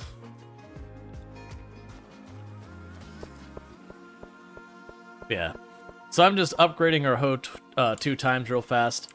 That way, when we hit spring and summer, I don't waste 3 days just trying to plow the field. Because literally, up until this upgrade, we had not upgraded our hoe from the very beginning of the game. It was the base one. Could get him a loot box. It's a prize even for you. Because you try that every year with your wife, and she ends up buying you something anyway, so I have to buy something, or you feel guilty. That's been my parents and all that. They're like, oh, we don't need to do gifts this year. And Tuma's like, that means we're doing gifts this year. It's like, you don't fool me, we're doing gifts this year. I'm like, nah, I'll take them at their word. We still end up doing gifts, but it's like, it's one of those things, it's like, nah, I'll take them at their word. They said no gifts. If they want no gifts, they get no gifts.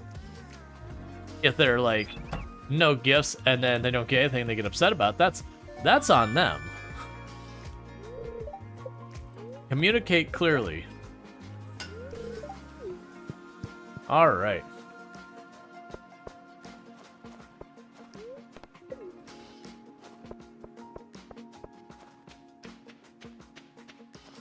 So we fast forward 2 more days. Get the hoe back, and honestly, just... I don't even feel like I want to take the time to upgrade it to gold, even. I don't think it'll matter that much. We'll have a bunch of work the first day of spring, but then when... you know, that rolls, like, summer rolls around, it won't even be that big a deal.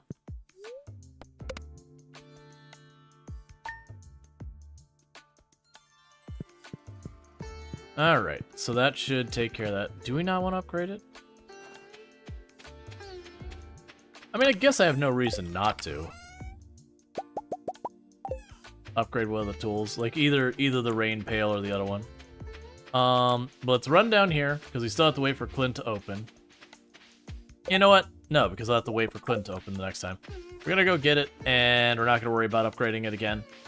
But I am going to run down here to the Traveling Merchant, since we're going to kill a little time until Clint's opens. And just see again if she just happens to have a tomato or a blueberry on the shelf. The tomato would be the one I care about more, because then I don't even have to plant the tomatoes. Versus the blueberries, I still will. Nope. Let's see, JR says, you honestly don't care about presents for Christmas. It's just stressful having to buy stuff with money you don't have. For me, it's not even about the money. Like, when I'm dealing with, like, buying Christmas gifts for people who are younger, I find it way easier to do. Because you're like, okay, this kid's into Star Wars, this kid's into Transformers, this kid's into, like, whatever their thing is, it doesn't really matter. It's like, cool. I can get them something in that area. And, you know, don't get me wrong, you have, like, those parents who have, like, all the money and buy the thing, like, anything the kid wants, but that's more the exception than anything. They can usually go, it's like, yeah, I can buy this kid some Legos, some Star Wars and everything. They're gonna, like, super duper enjoy it. And they're gonna have a good time with it. But then when you're, like, buying gifts for, like, an adult who has a job and everything, like, kind of thing, it's like, okay, if I could, like, if it's something I wanted that I was like, okay, I think it makes sense to spend money for it, I probably would have bought it. If it's not one of those things that, like, if it's something that's, like, too expensive, like, nah, I can't really justify that, I'm not gonna ask someone else to buy it for me. So it ends up being one of those things that, like, it's much harder to gift to people as they get older. Because, you know, it's like, sure, you can get shirts or a sock or something, like, you know, socks or, like, whatever, but that's not a very satisfying gift. So it just kind of gets harder. That's always like, do you want me to just get you a gift card so you can get whatever you want? Like, those are the gifts that actually have been the more useful one from, like, my family to me and all that.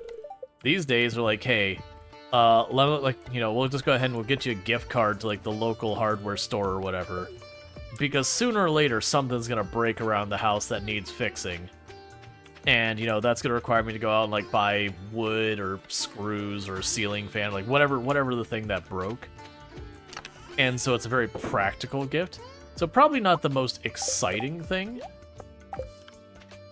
but at the same time, a lot of the other stuff that people buy, it's like, eh. Or you know, like a gift card for Steam or whatever. Those can work out pretty well as well, like gift cards for stuff I'm using the platform for.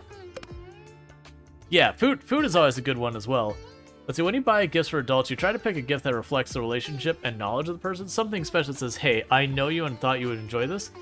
And that could even be a gift card to the hardware store for someone who crafts a lot. Yeah.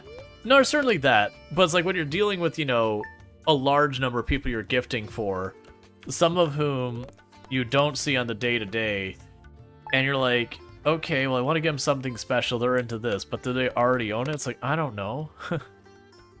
It can be very hard to gift for certain people, especially if they're in a situation. We're going to skip the traveling merchant, I don't care anymore. Yeah, no, I saw the, insert focus subject here. Yeah, I saw Strider. It can be a really, really difficult one. You bought a Lego today? Yeah, I'm gonna go ahead and get my next Lego kit soon for the stream. I haven't decided what it is yet. I just been delaying how long I go between buying them because Legos are heckin' expensive. Okay, so we have officially slept our way to spring. Hey Kent, get off my lawn. I didn't actually mean to skip that, Doug. Well, I just want to introduce myself. I'll see you round. No, you won't, Kent. No, you won't, friend. I am not setting foot in Pelican Town for anything that is not me turning stuff into the community center and then leaving.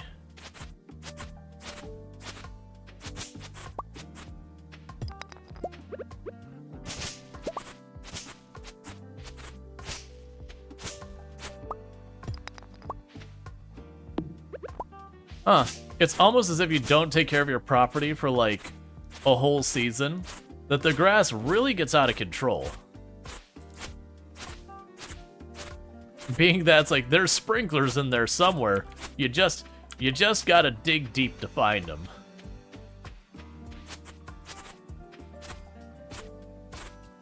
Oh, nope, we're not quite over there.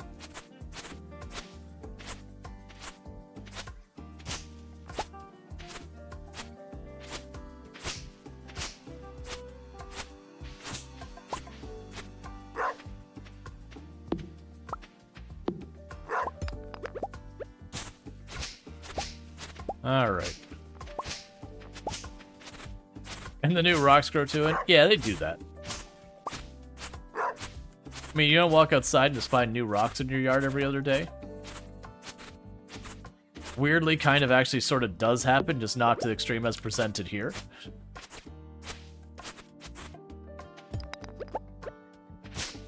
I mean, that's how things work as far as Farming Simulator is concerned. That if you have the field stones gone on every time you cultivate or plow, that you suddenly have this giant field of rocks, and you're kind of like, look, man, if I have been plowing this field long enough, eventually there's not going to be much in the way of rocks down here. Like, over time, this rocky soil will get gradually less rocky as they keep pulling said rocks out of said rocky soil. Alright, so I want to make sure I knock this back enough so it doesn't damage our crops in the long run. So we don't grow the tomato steak, because those are, yeah, summer only. Today is potato day. That's all we're growing today. Just all the potatoes.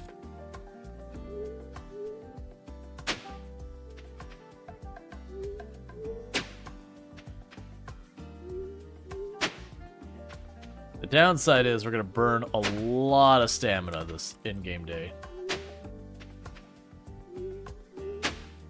And that's just by the fact that we got to re-plow the entire field, plant the plants, and water it. But this is the second to the last time we will be planting any crops in said field.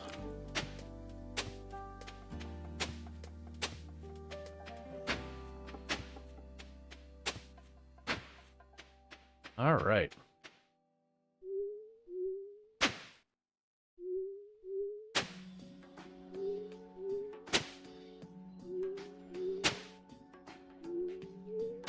We're going to be eating a lot of stuff today. Oh, no, we turned all of our fish into fertilizer. We'll be eating a lot of random crops that we've had piling up that I don't need for anything related to our challenge. Oddly satisfying? Yeah, no, it can be, in a lot of these games, just having visible progression is one of the big things. It's actually one of the things I like so much about Farm Sim, especially when you're doing, like, the Survivor Man challenge or those kind of things where you start in the maps that don't, that, you know, that's gonna be just what it is. When you start those maps that, they don't have a bunch of fields on them, so you make your own, or like the Silver Run Mountain where it's just all covered in trees, is that you like get to slowly see as the map changes to what you're working on making happen. Versus, like, when you do the maps that, like, all the fields still exist, it can still be satisfying, because you can buy a field and then basically delete it and go, okay, this is where we're going to actually have, you know, our chicken coops and all that. But it's the fact that you can kind of, like, watch as the things progress and, you know, advance. It's also one of the things that's super satisfying in games like... I feel like Planet Crafter, that is what makes it so satisfying. Is you're playing Planet Crafter, and, you know, it starts as just this muddy... or not even muddy, just this dry, red, air-free ball that is, you know, pretty much insurvivable and just awful. And then you sit there and, like, little by little, you get it, its atmosphere, and advance that, get rain happening, and make it just, like, a little bit nicer, a little bit more livable.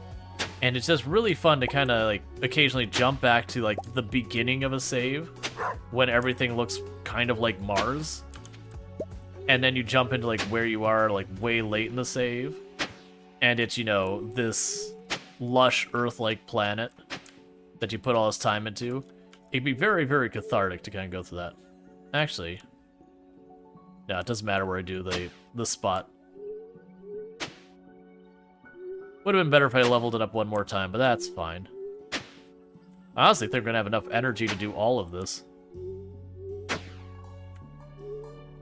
I forgot how much of a difference it makes when you hit, like, farming 10 and then, like, plowing uses only, like, a fifth as much energy or whatever.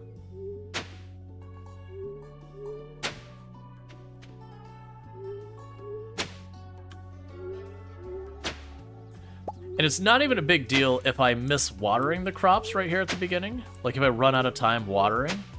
Because they're under the sprinklers, the next day they'll all be watered anyways. It just means I'd have one extra day before I get my payout. Now, we aren't going to burn all of the fertilizer in this. I have enough fertilizer for about 1.5 times growing. So I'll probably take away these main sections, fully fertilize them with the good stuff. And then, you know, after that, we'll, you know, just fertilize, like, the next round. Because I only need 5 potatoes of gold quality. And so we're planting 300. And we're at max farming. And we're going to be throwing down some fertilizer. That should be something I don't even have to consider at all. Because usually you can get 5 with a little fertilizer and, like, 30 seeds or something like that. Alright, so with that, let's drop all this crap off that we've dug up. Give me my seeds back, please.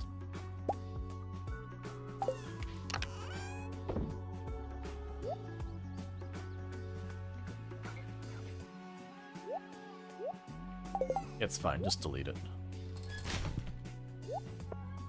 Okay. So let's get the potatoes planted.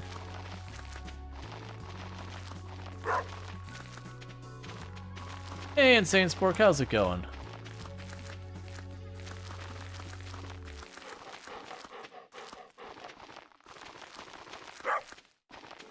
Honestly, I don't think 300 was enough to cover the whole farm. It doesn't matter.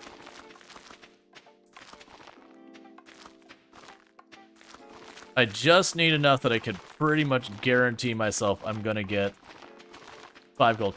And if by chance that somehow RNG was so ridiculously unkind to us that I did not get 5 gold out of here, I do have a seed maker. I would be able to sit there and like slowly turn the potatoes into seeds, replant them, till I got my gold potatoes. I have zero expectation of that being a problem though.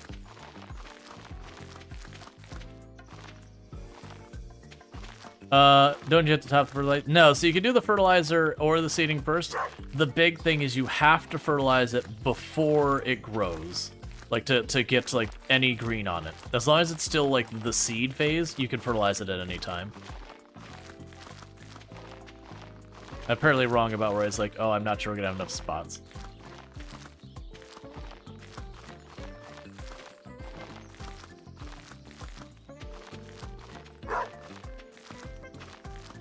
All right.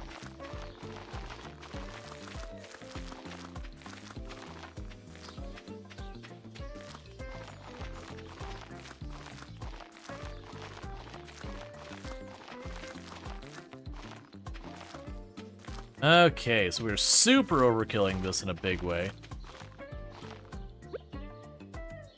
And I'm just gonna go here and...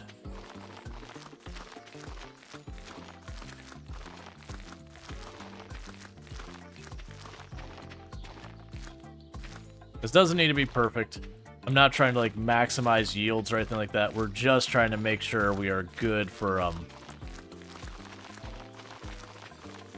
getting the 5 high-quality ones.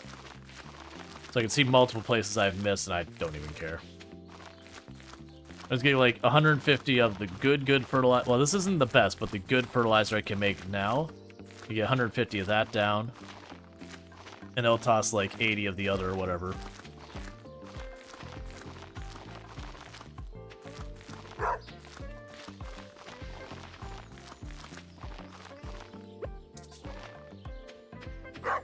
Alright.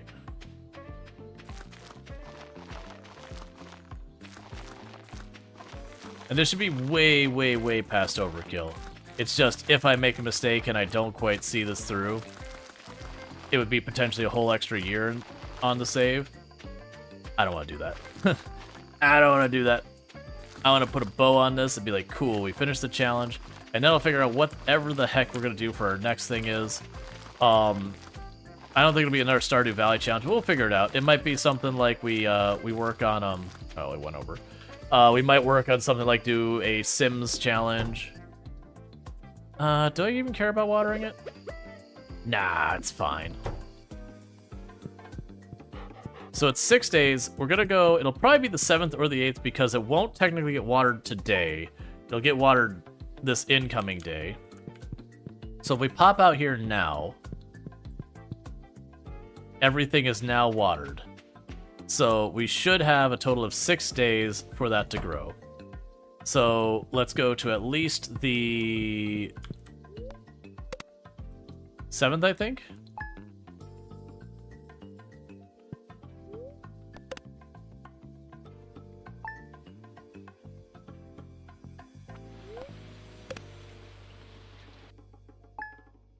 All right.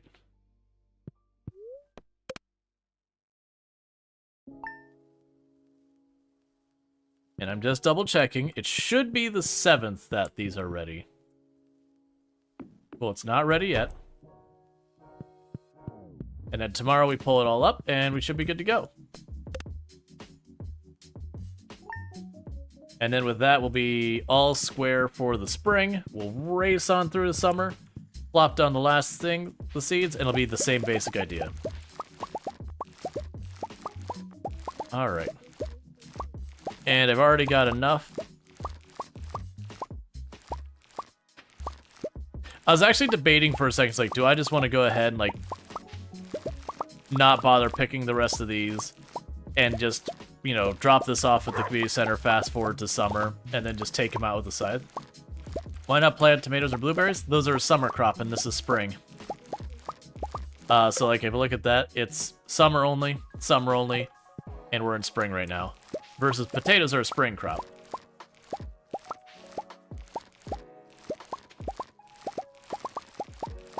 Yeah, so like I said, I definitely overkilled this. I needed 5 quality potatoes, and we are currently at 68.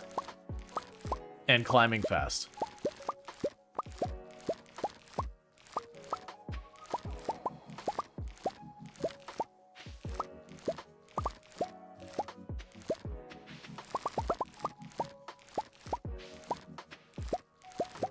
All right.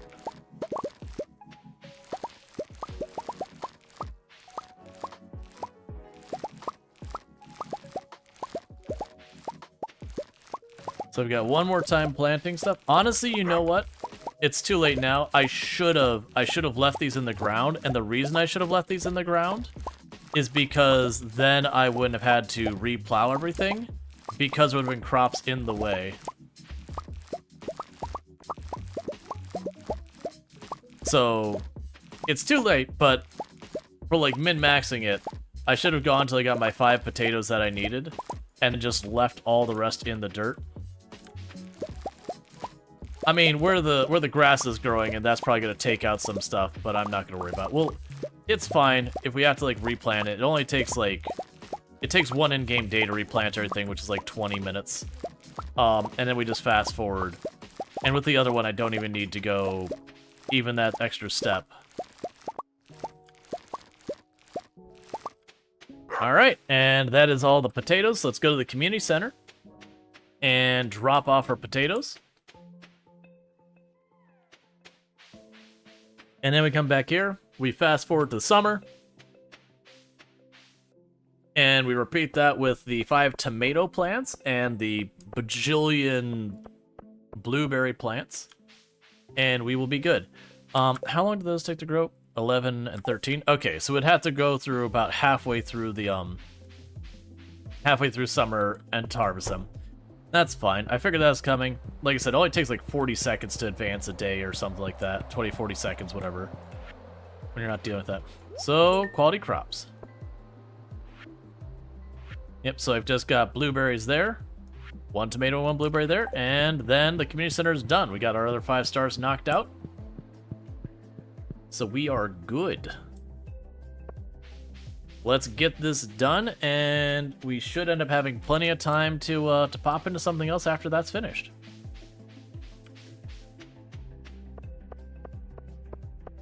In-person experience itself, rent's expensive? Yeah. I think that was earlier when we were discussing the movie theater. Alright. Your father grows tomato here in the winter and spring. Is summer fruit? Fruit flies just ruins tomato. Yeah, no, there's a lot of places where you can grow potatoes as perennials. You just stick it in the ground and you can just keep getting your produce from it again and again. Alright, so what we're doing now is we are going and sleeping our way into the summer. We're doing our nice spring hibernation. And the good news is when we stop selling stuff, this goes even faster, because if you don't sell anything, you don't get, like, a summary at the end of the day.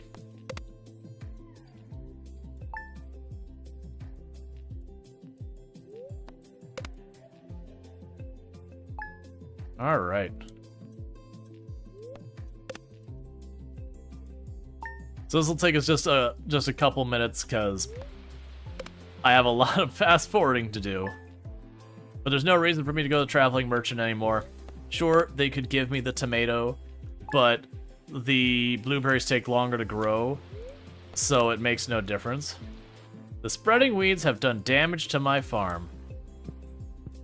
Like, isn't breaking my sprinklers, are it? Is it? No. It's fine. I think what's saying is that it's unplowing the field.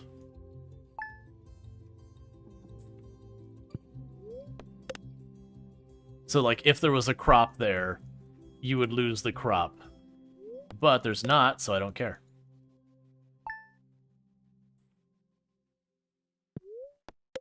Alright. And if you've ever watched the Stardew Valley speedrun, this is a big part of it. This is a part of it you gotta get really used to. They do it way faster than I'm doing it. But they'll put down like the 2 or 3 things they need for the day, and then they'll fast forward like 6-7 days, and then they'll do the thing they need, and then they'll fast forward like 4 days. It was like, this is weird. Like, there's certain days that they do go and like really binge and do a whole bunch of stuff all over the place, and then the next day it's just fast forward. It's like, up, done for the season, time for next season. We're almost done. We're almost to summer. Just 2 more days.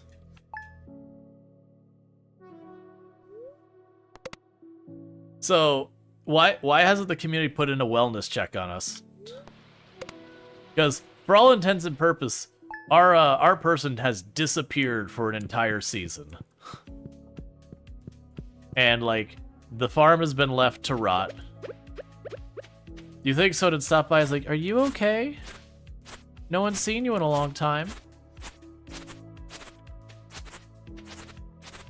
Everything all right?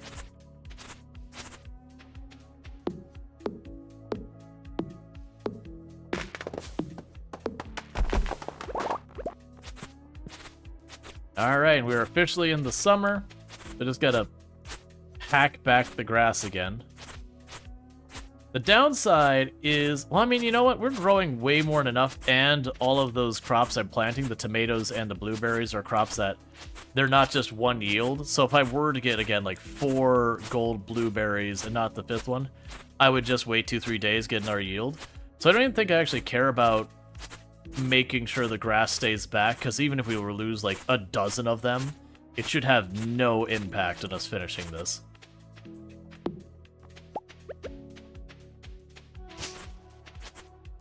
Yeah, just like that, literally the entire field's taken over again. Then I gotta replow the whole thing all over.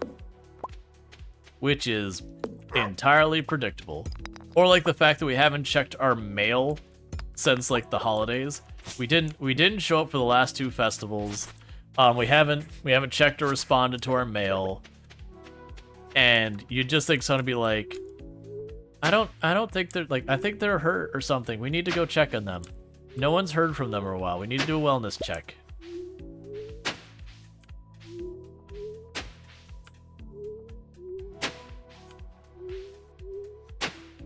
All right.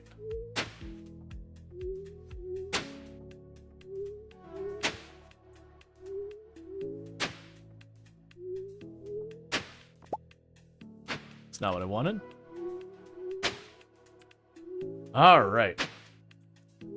And I'll do just like last time. I'm not going to bother watering.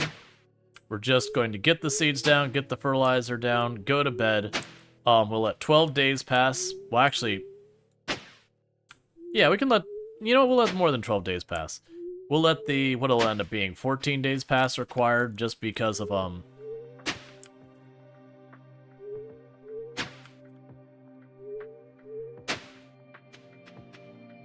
be 14 days past just because of 13 days for the blueberries, and I technically won't get the first day because I won't water it.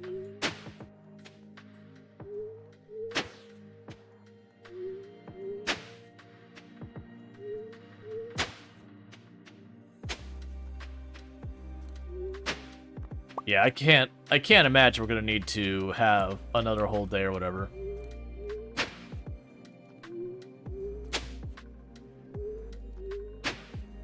All right.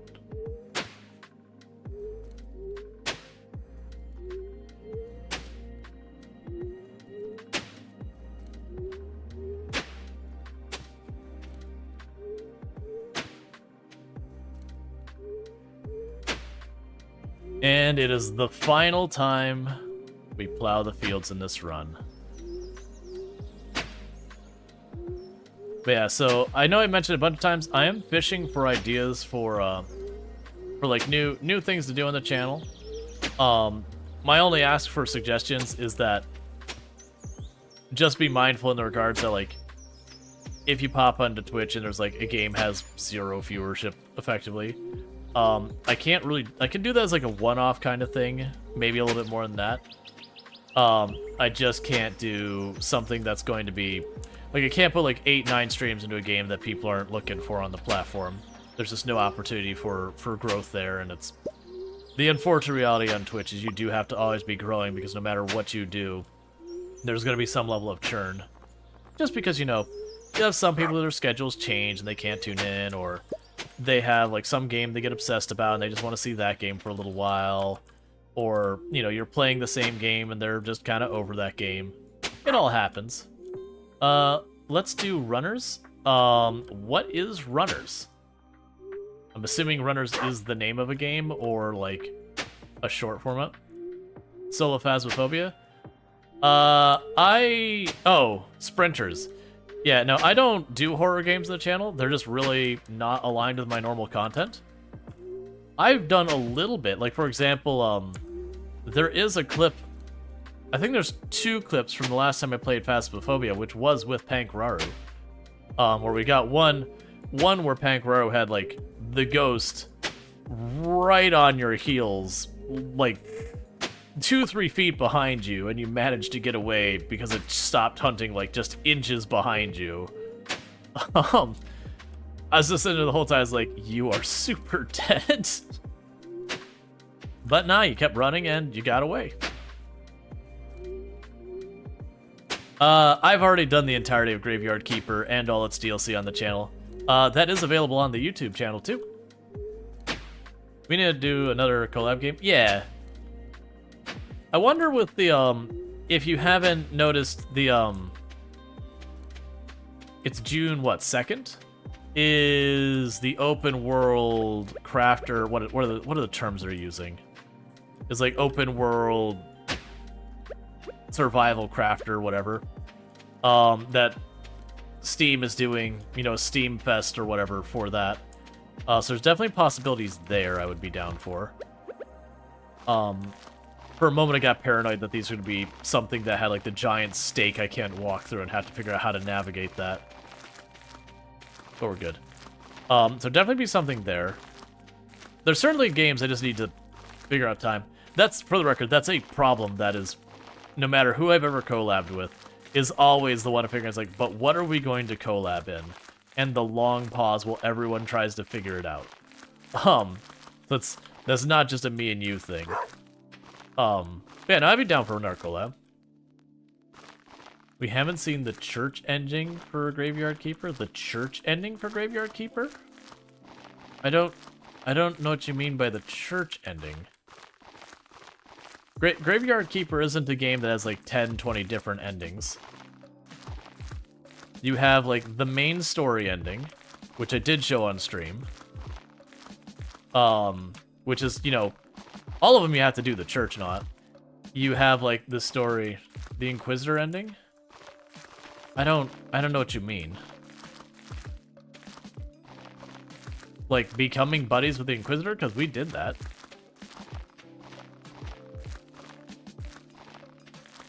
It's to be clear, Graveyard Keeper isn't a game that you have like these major choices that have branching story or anything like that. That's just not the type of game it is. Like, and I don't mean that in a bad way.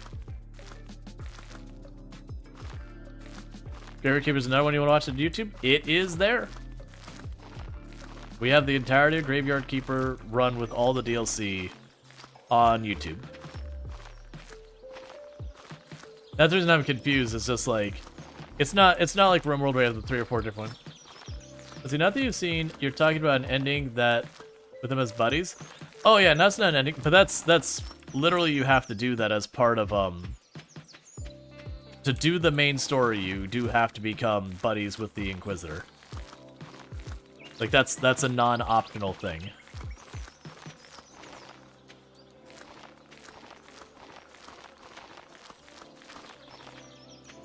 It is just how the game works. You have to become buddies with most of the people, if I'm not mistaken. I think maybe even all of them to finish the main story of the game.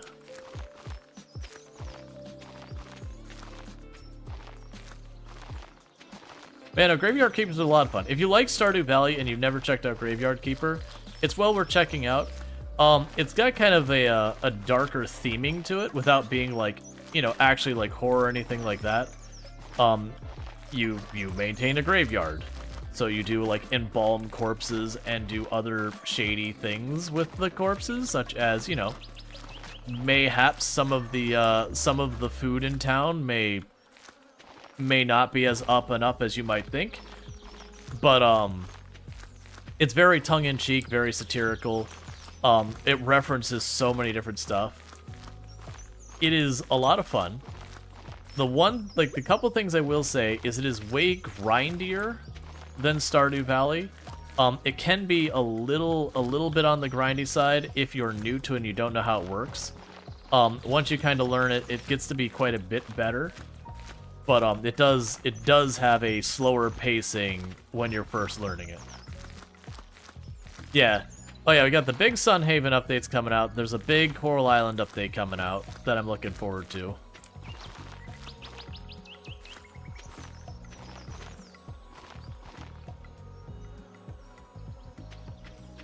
Alright, and it is all planted. We have nothing else. We've done all the things.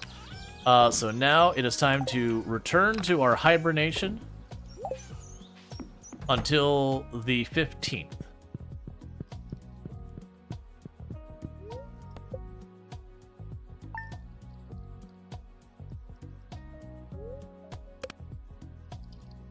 Let's see, are the numbers good for the Dismantle DLC? Not sure you finished all that. Not really. To give you context, I put a whole post on the Discord about it. Like for Dismantle, we did play that on the channel for a good like 4, 5, 6 streams or whatever. And over the entire course of that time, we had an average increased number of followers of 0 for when I was in the category. To be fair, that was actually, we had some people who stopped following and some people who did follow. So while it actually had decent viewer numbers, it was only existing audience and pretty much not a single new soul popping in. On a meaningful level, like on a real life. We had like 1 or 2 new faces pop in, but not a big one. Or like, for example, we played Pacific Drive, and on average it was about, oh man, I'm trying to remember exactly what it was. I'm gonna go ahead and hack back the grass that's hurting my plants. Just because.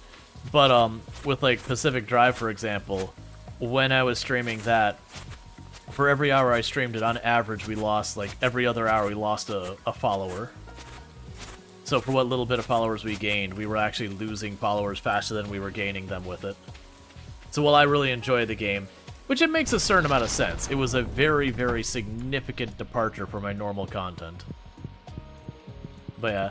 No, I don't think, unfortunately, I'll be revisiting the Dismantle, because the DLC is good, but it's a bit on the long side. But that just... Did we get the owl, like... In the course of 2 days, we got 2 of the owl statues? Come on, game. Back off.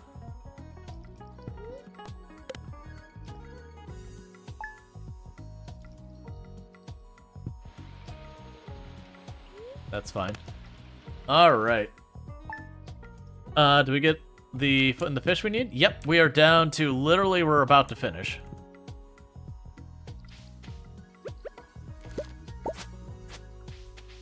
Alright, so I only need...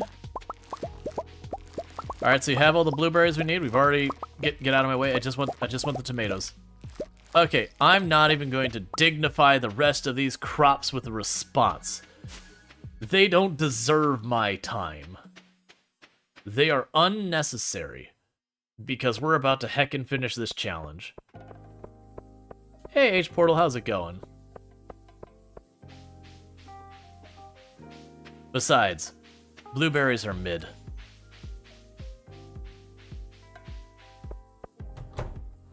Of the things with berry in their name, pretty far down there, just gonna say. Hard truths in this world. Okay, so there is the tomato. And the blueberry.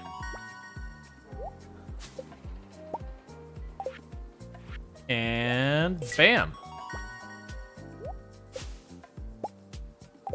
And with that, the community center is done. It is a bit of a bummer that we ultimately did have to lean on the night market, but it was just for getting a bit more potato seeds. It was also getting, you know, a bit more of the, like, getting the tomatoes, the blueberries, and then getting enough quality for the potatoes. The only thing we had to hit the night market for. Would change your mind? I don't really care for blueberries, to be honest. All right, and with that, the community center is done, which was the primary thing of the challenge, is to get that done.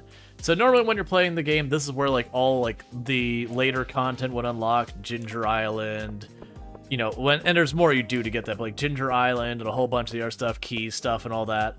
But in our particular run, our whole gimmick was that we weren't interacting with Pierre or Jojamart.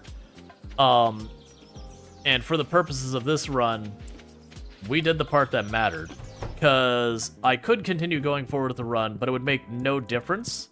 And the reason I'm saying that is we've already got all the things from what I would need Pierre and Jojamart to give me.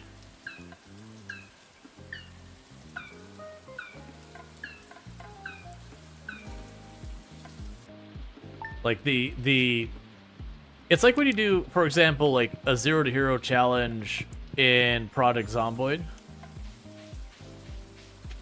Once you got your character's stats jacked like really high, those 0 to hero stats don't matter anymore. Like that's just grinding to get the other stuff there. Well, I'm guessing because it's the Green Rain, it's not going to show us the cinematic for the community center. That's fine. Rainy days and farming games, yes please. Uh-huh. Just making out what to. I just want to trigger the community center cinematic. Just as like the, hey look, it is actually done.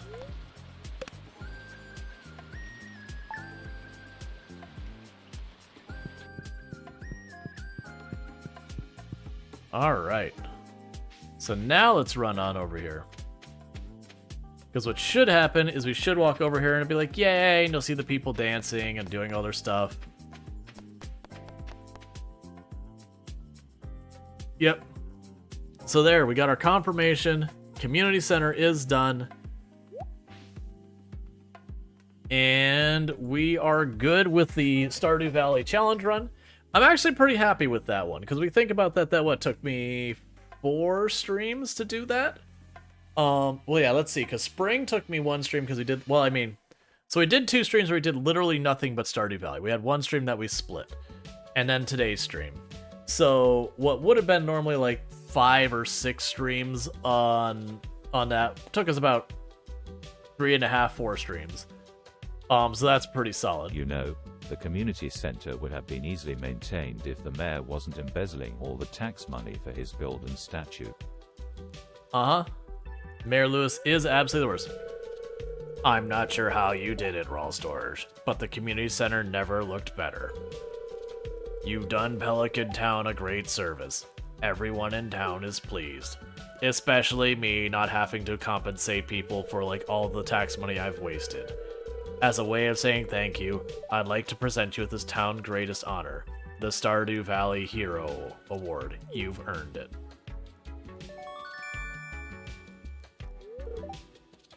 You received the Stardew Valley Hero trophy. Whatever. Grumble, grumble. Sales have been plummeting. Where have all my customers gone?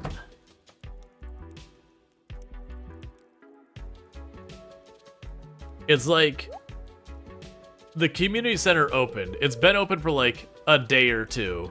It's like, my sales are plummeting. I'm sorry, you would not have noticed that yet. It is going to take you for more than 1 missed day. And people still got to buy food and everything. Yeah. All my customers here. This isn't good. Why would this matter? It's a community center. Why would you be going out of business? That's like your grocery store going out of business because someone opened tennis courts. You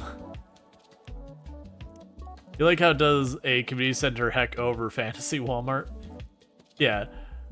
That's what I'm thinking, is like, it's like opening like basketball courts or tennis courts or like a skate park or something, and then like the local Walmart shuts down and you're just going, I don't see how these are related. Let's settle this the old-fashioned way. Huh. This means nothing. I'll just run a 75% off sale, and all my customers will become crawling right back to me, begging for forgiveness. You'll see. No, not this time, Maurice.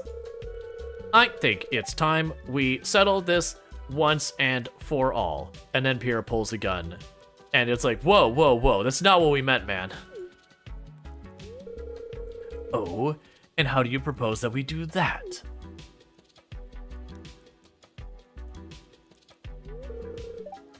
Ha, primitive. If you're too scared to fight me, bring one of your co-workers, or are all Joja employees such cowards?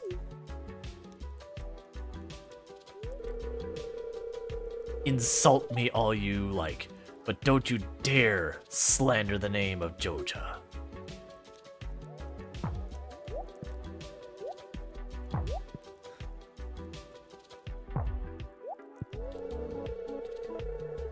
You're even weaker than your fresh produce section.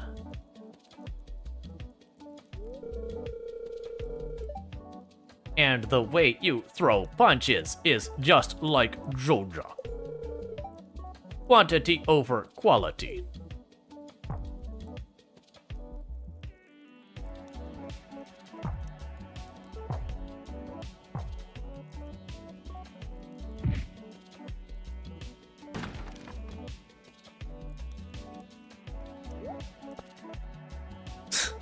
I forgot he puts on his sunglasses at the end.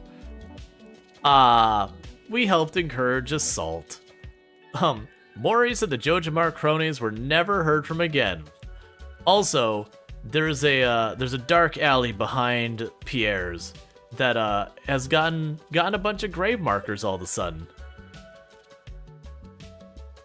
Excellent. We encouraged violence. Yeah, just KO. I've done that one before, but I don't end up doing that one very often. I enjoy it. It's also a little time like just Caroline's just like Pierre, and just like all that. That's that is one of the only scenes that you actually go Pierre. I'm like, all right, I appreciate Pierre in this moment. All right, and with that, it is committed to being done to the save file.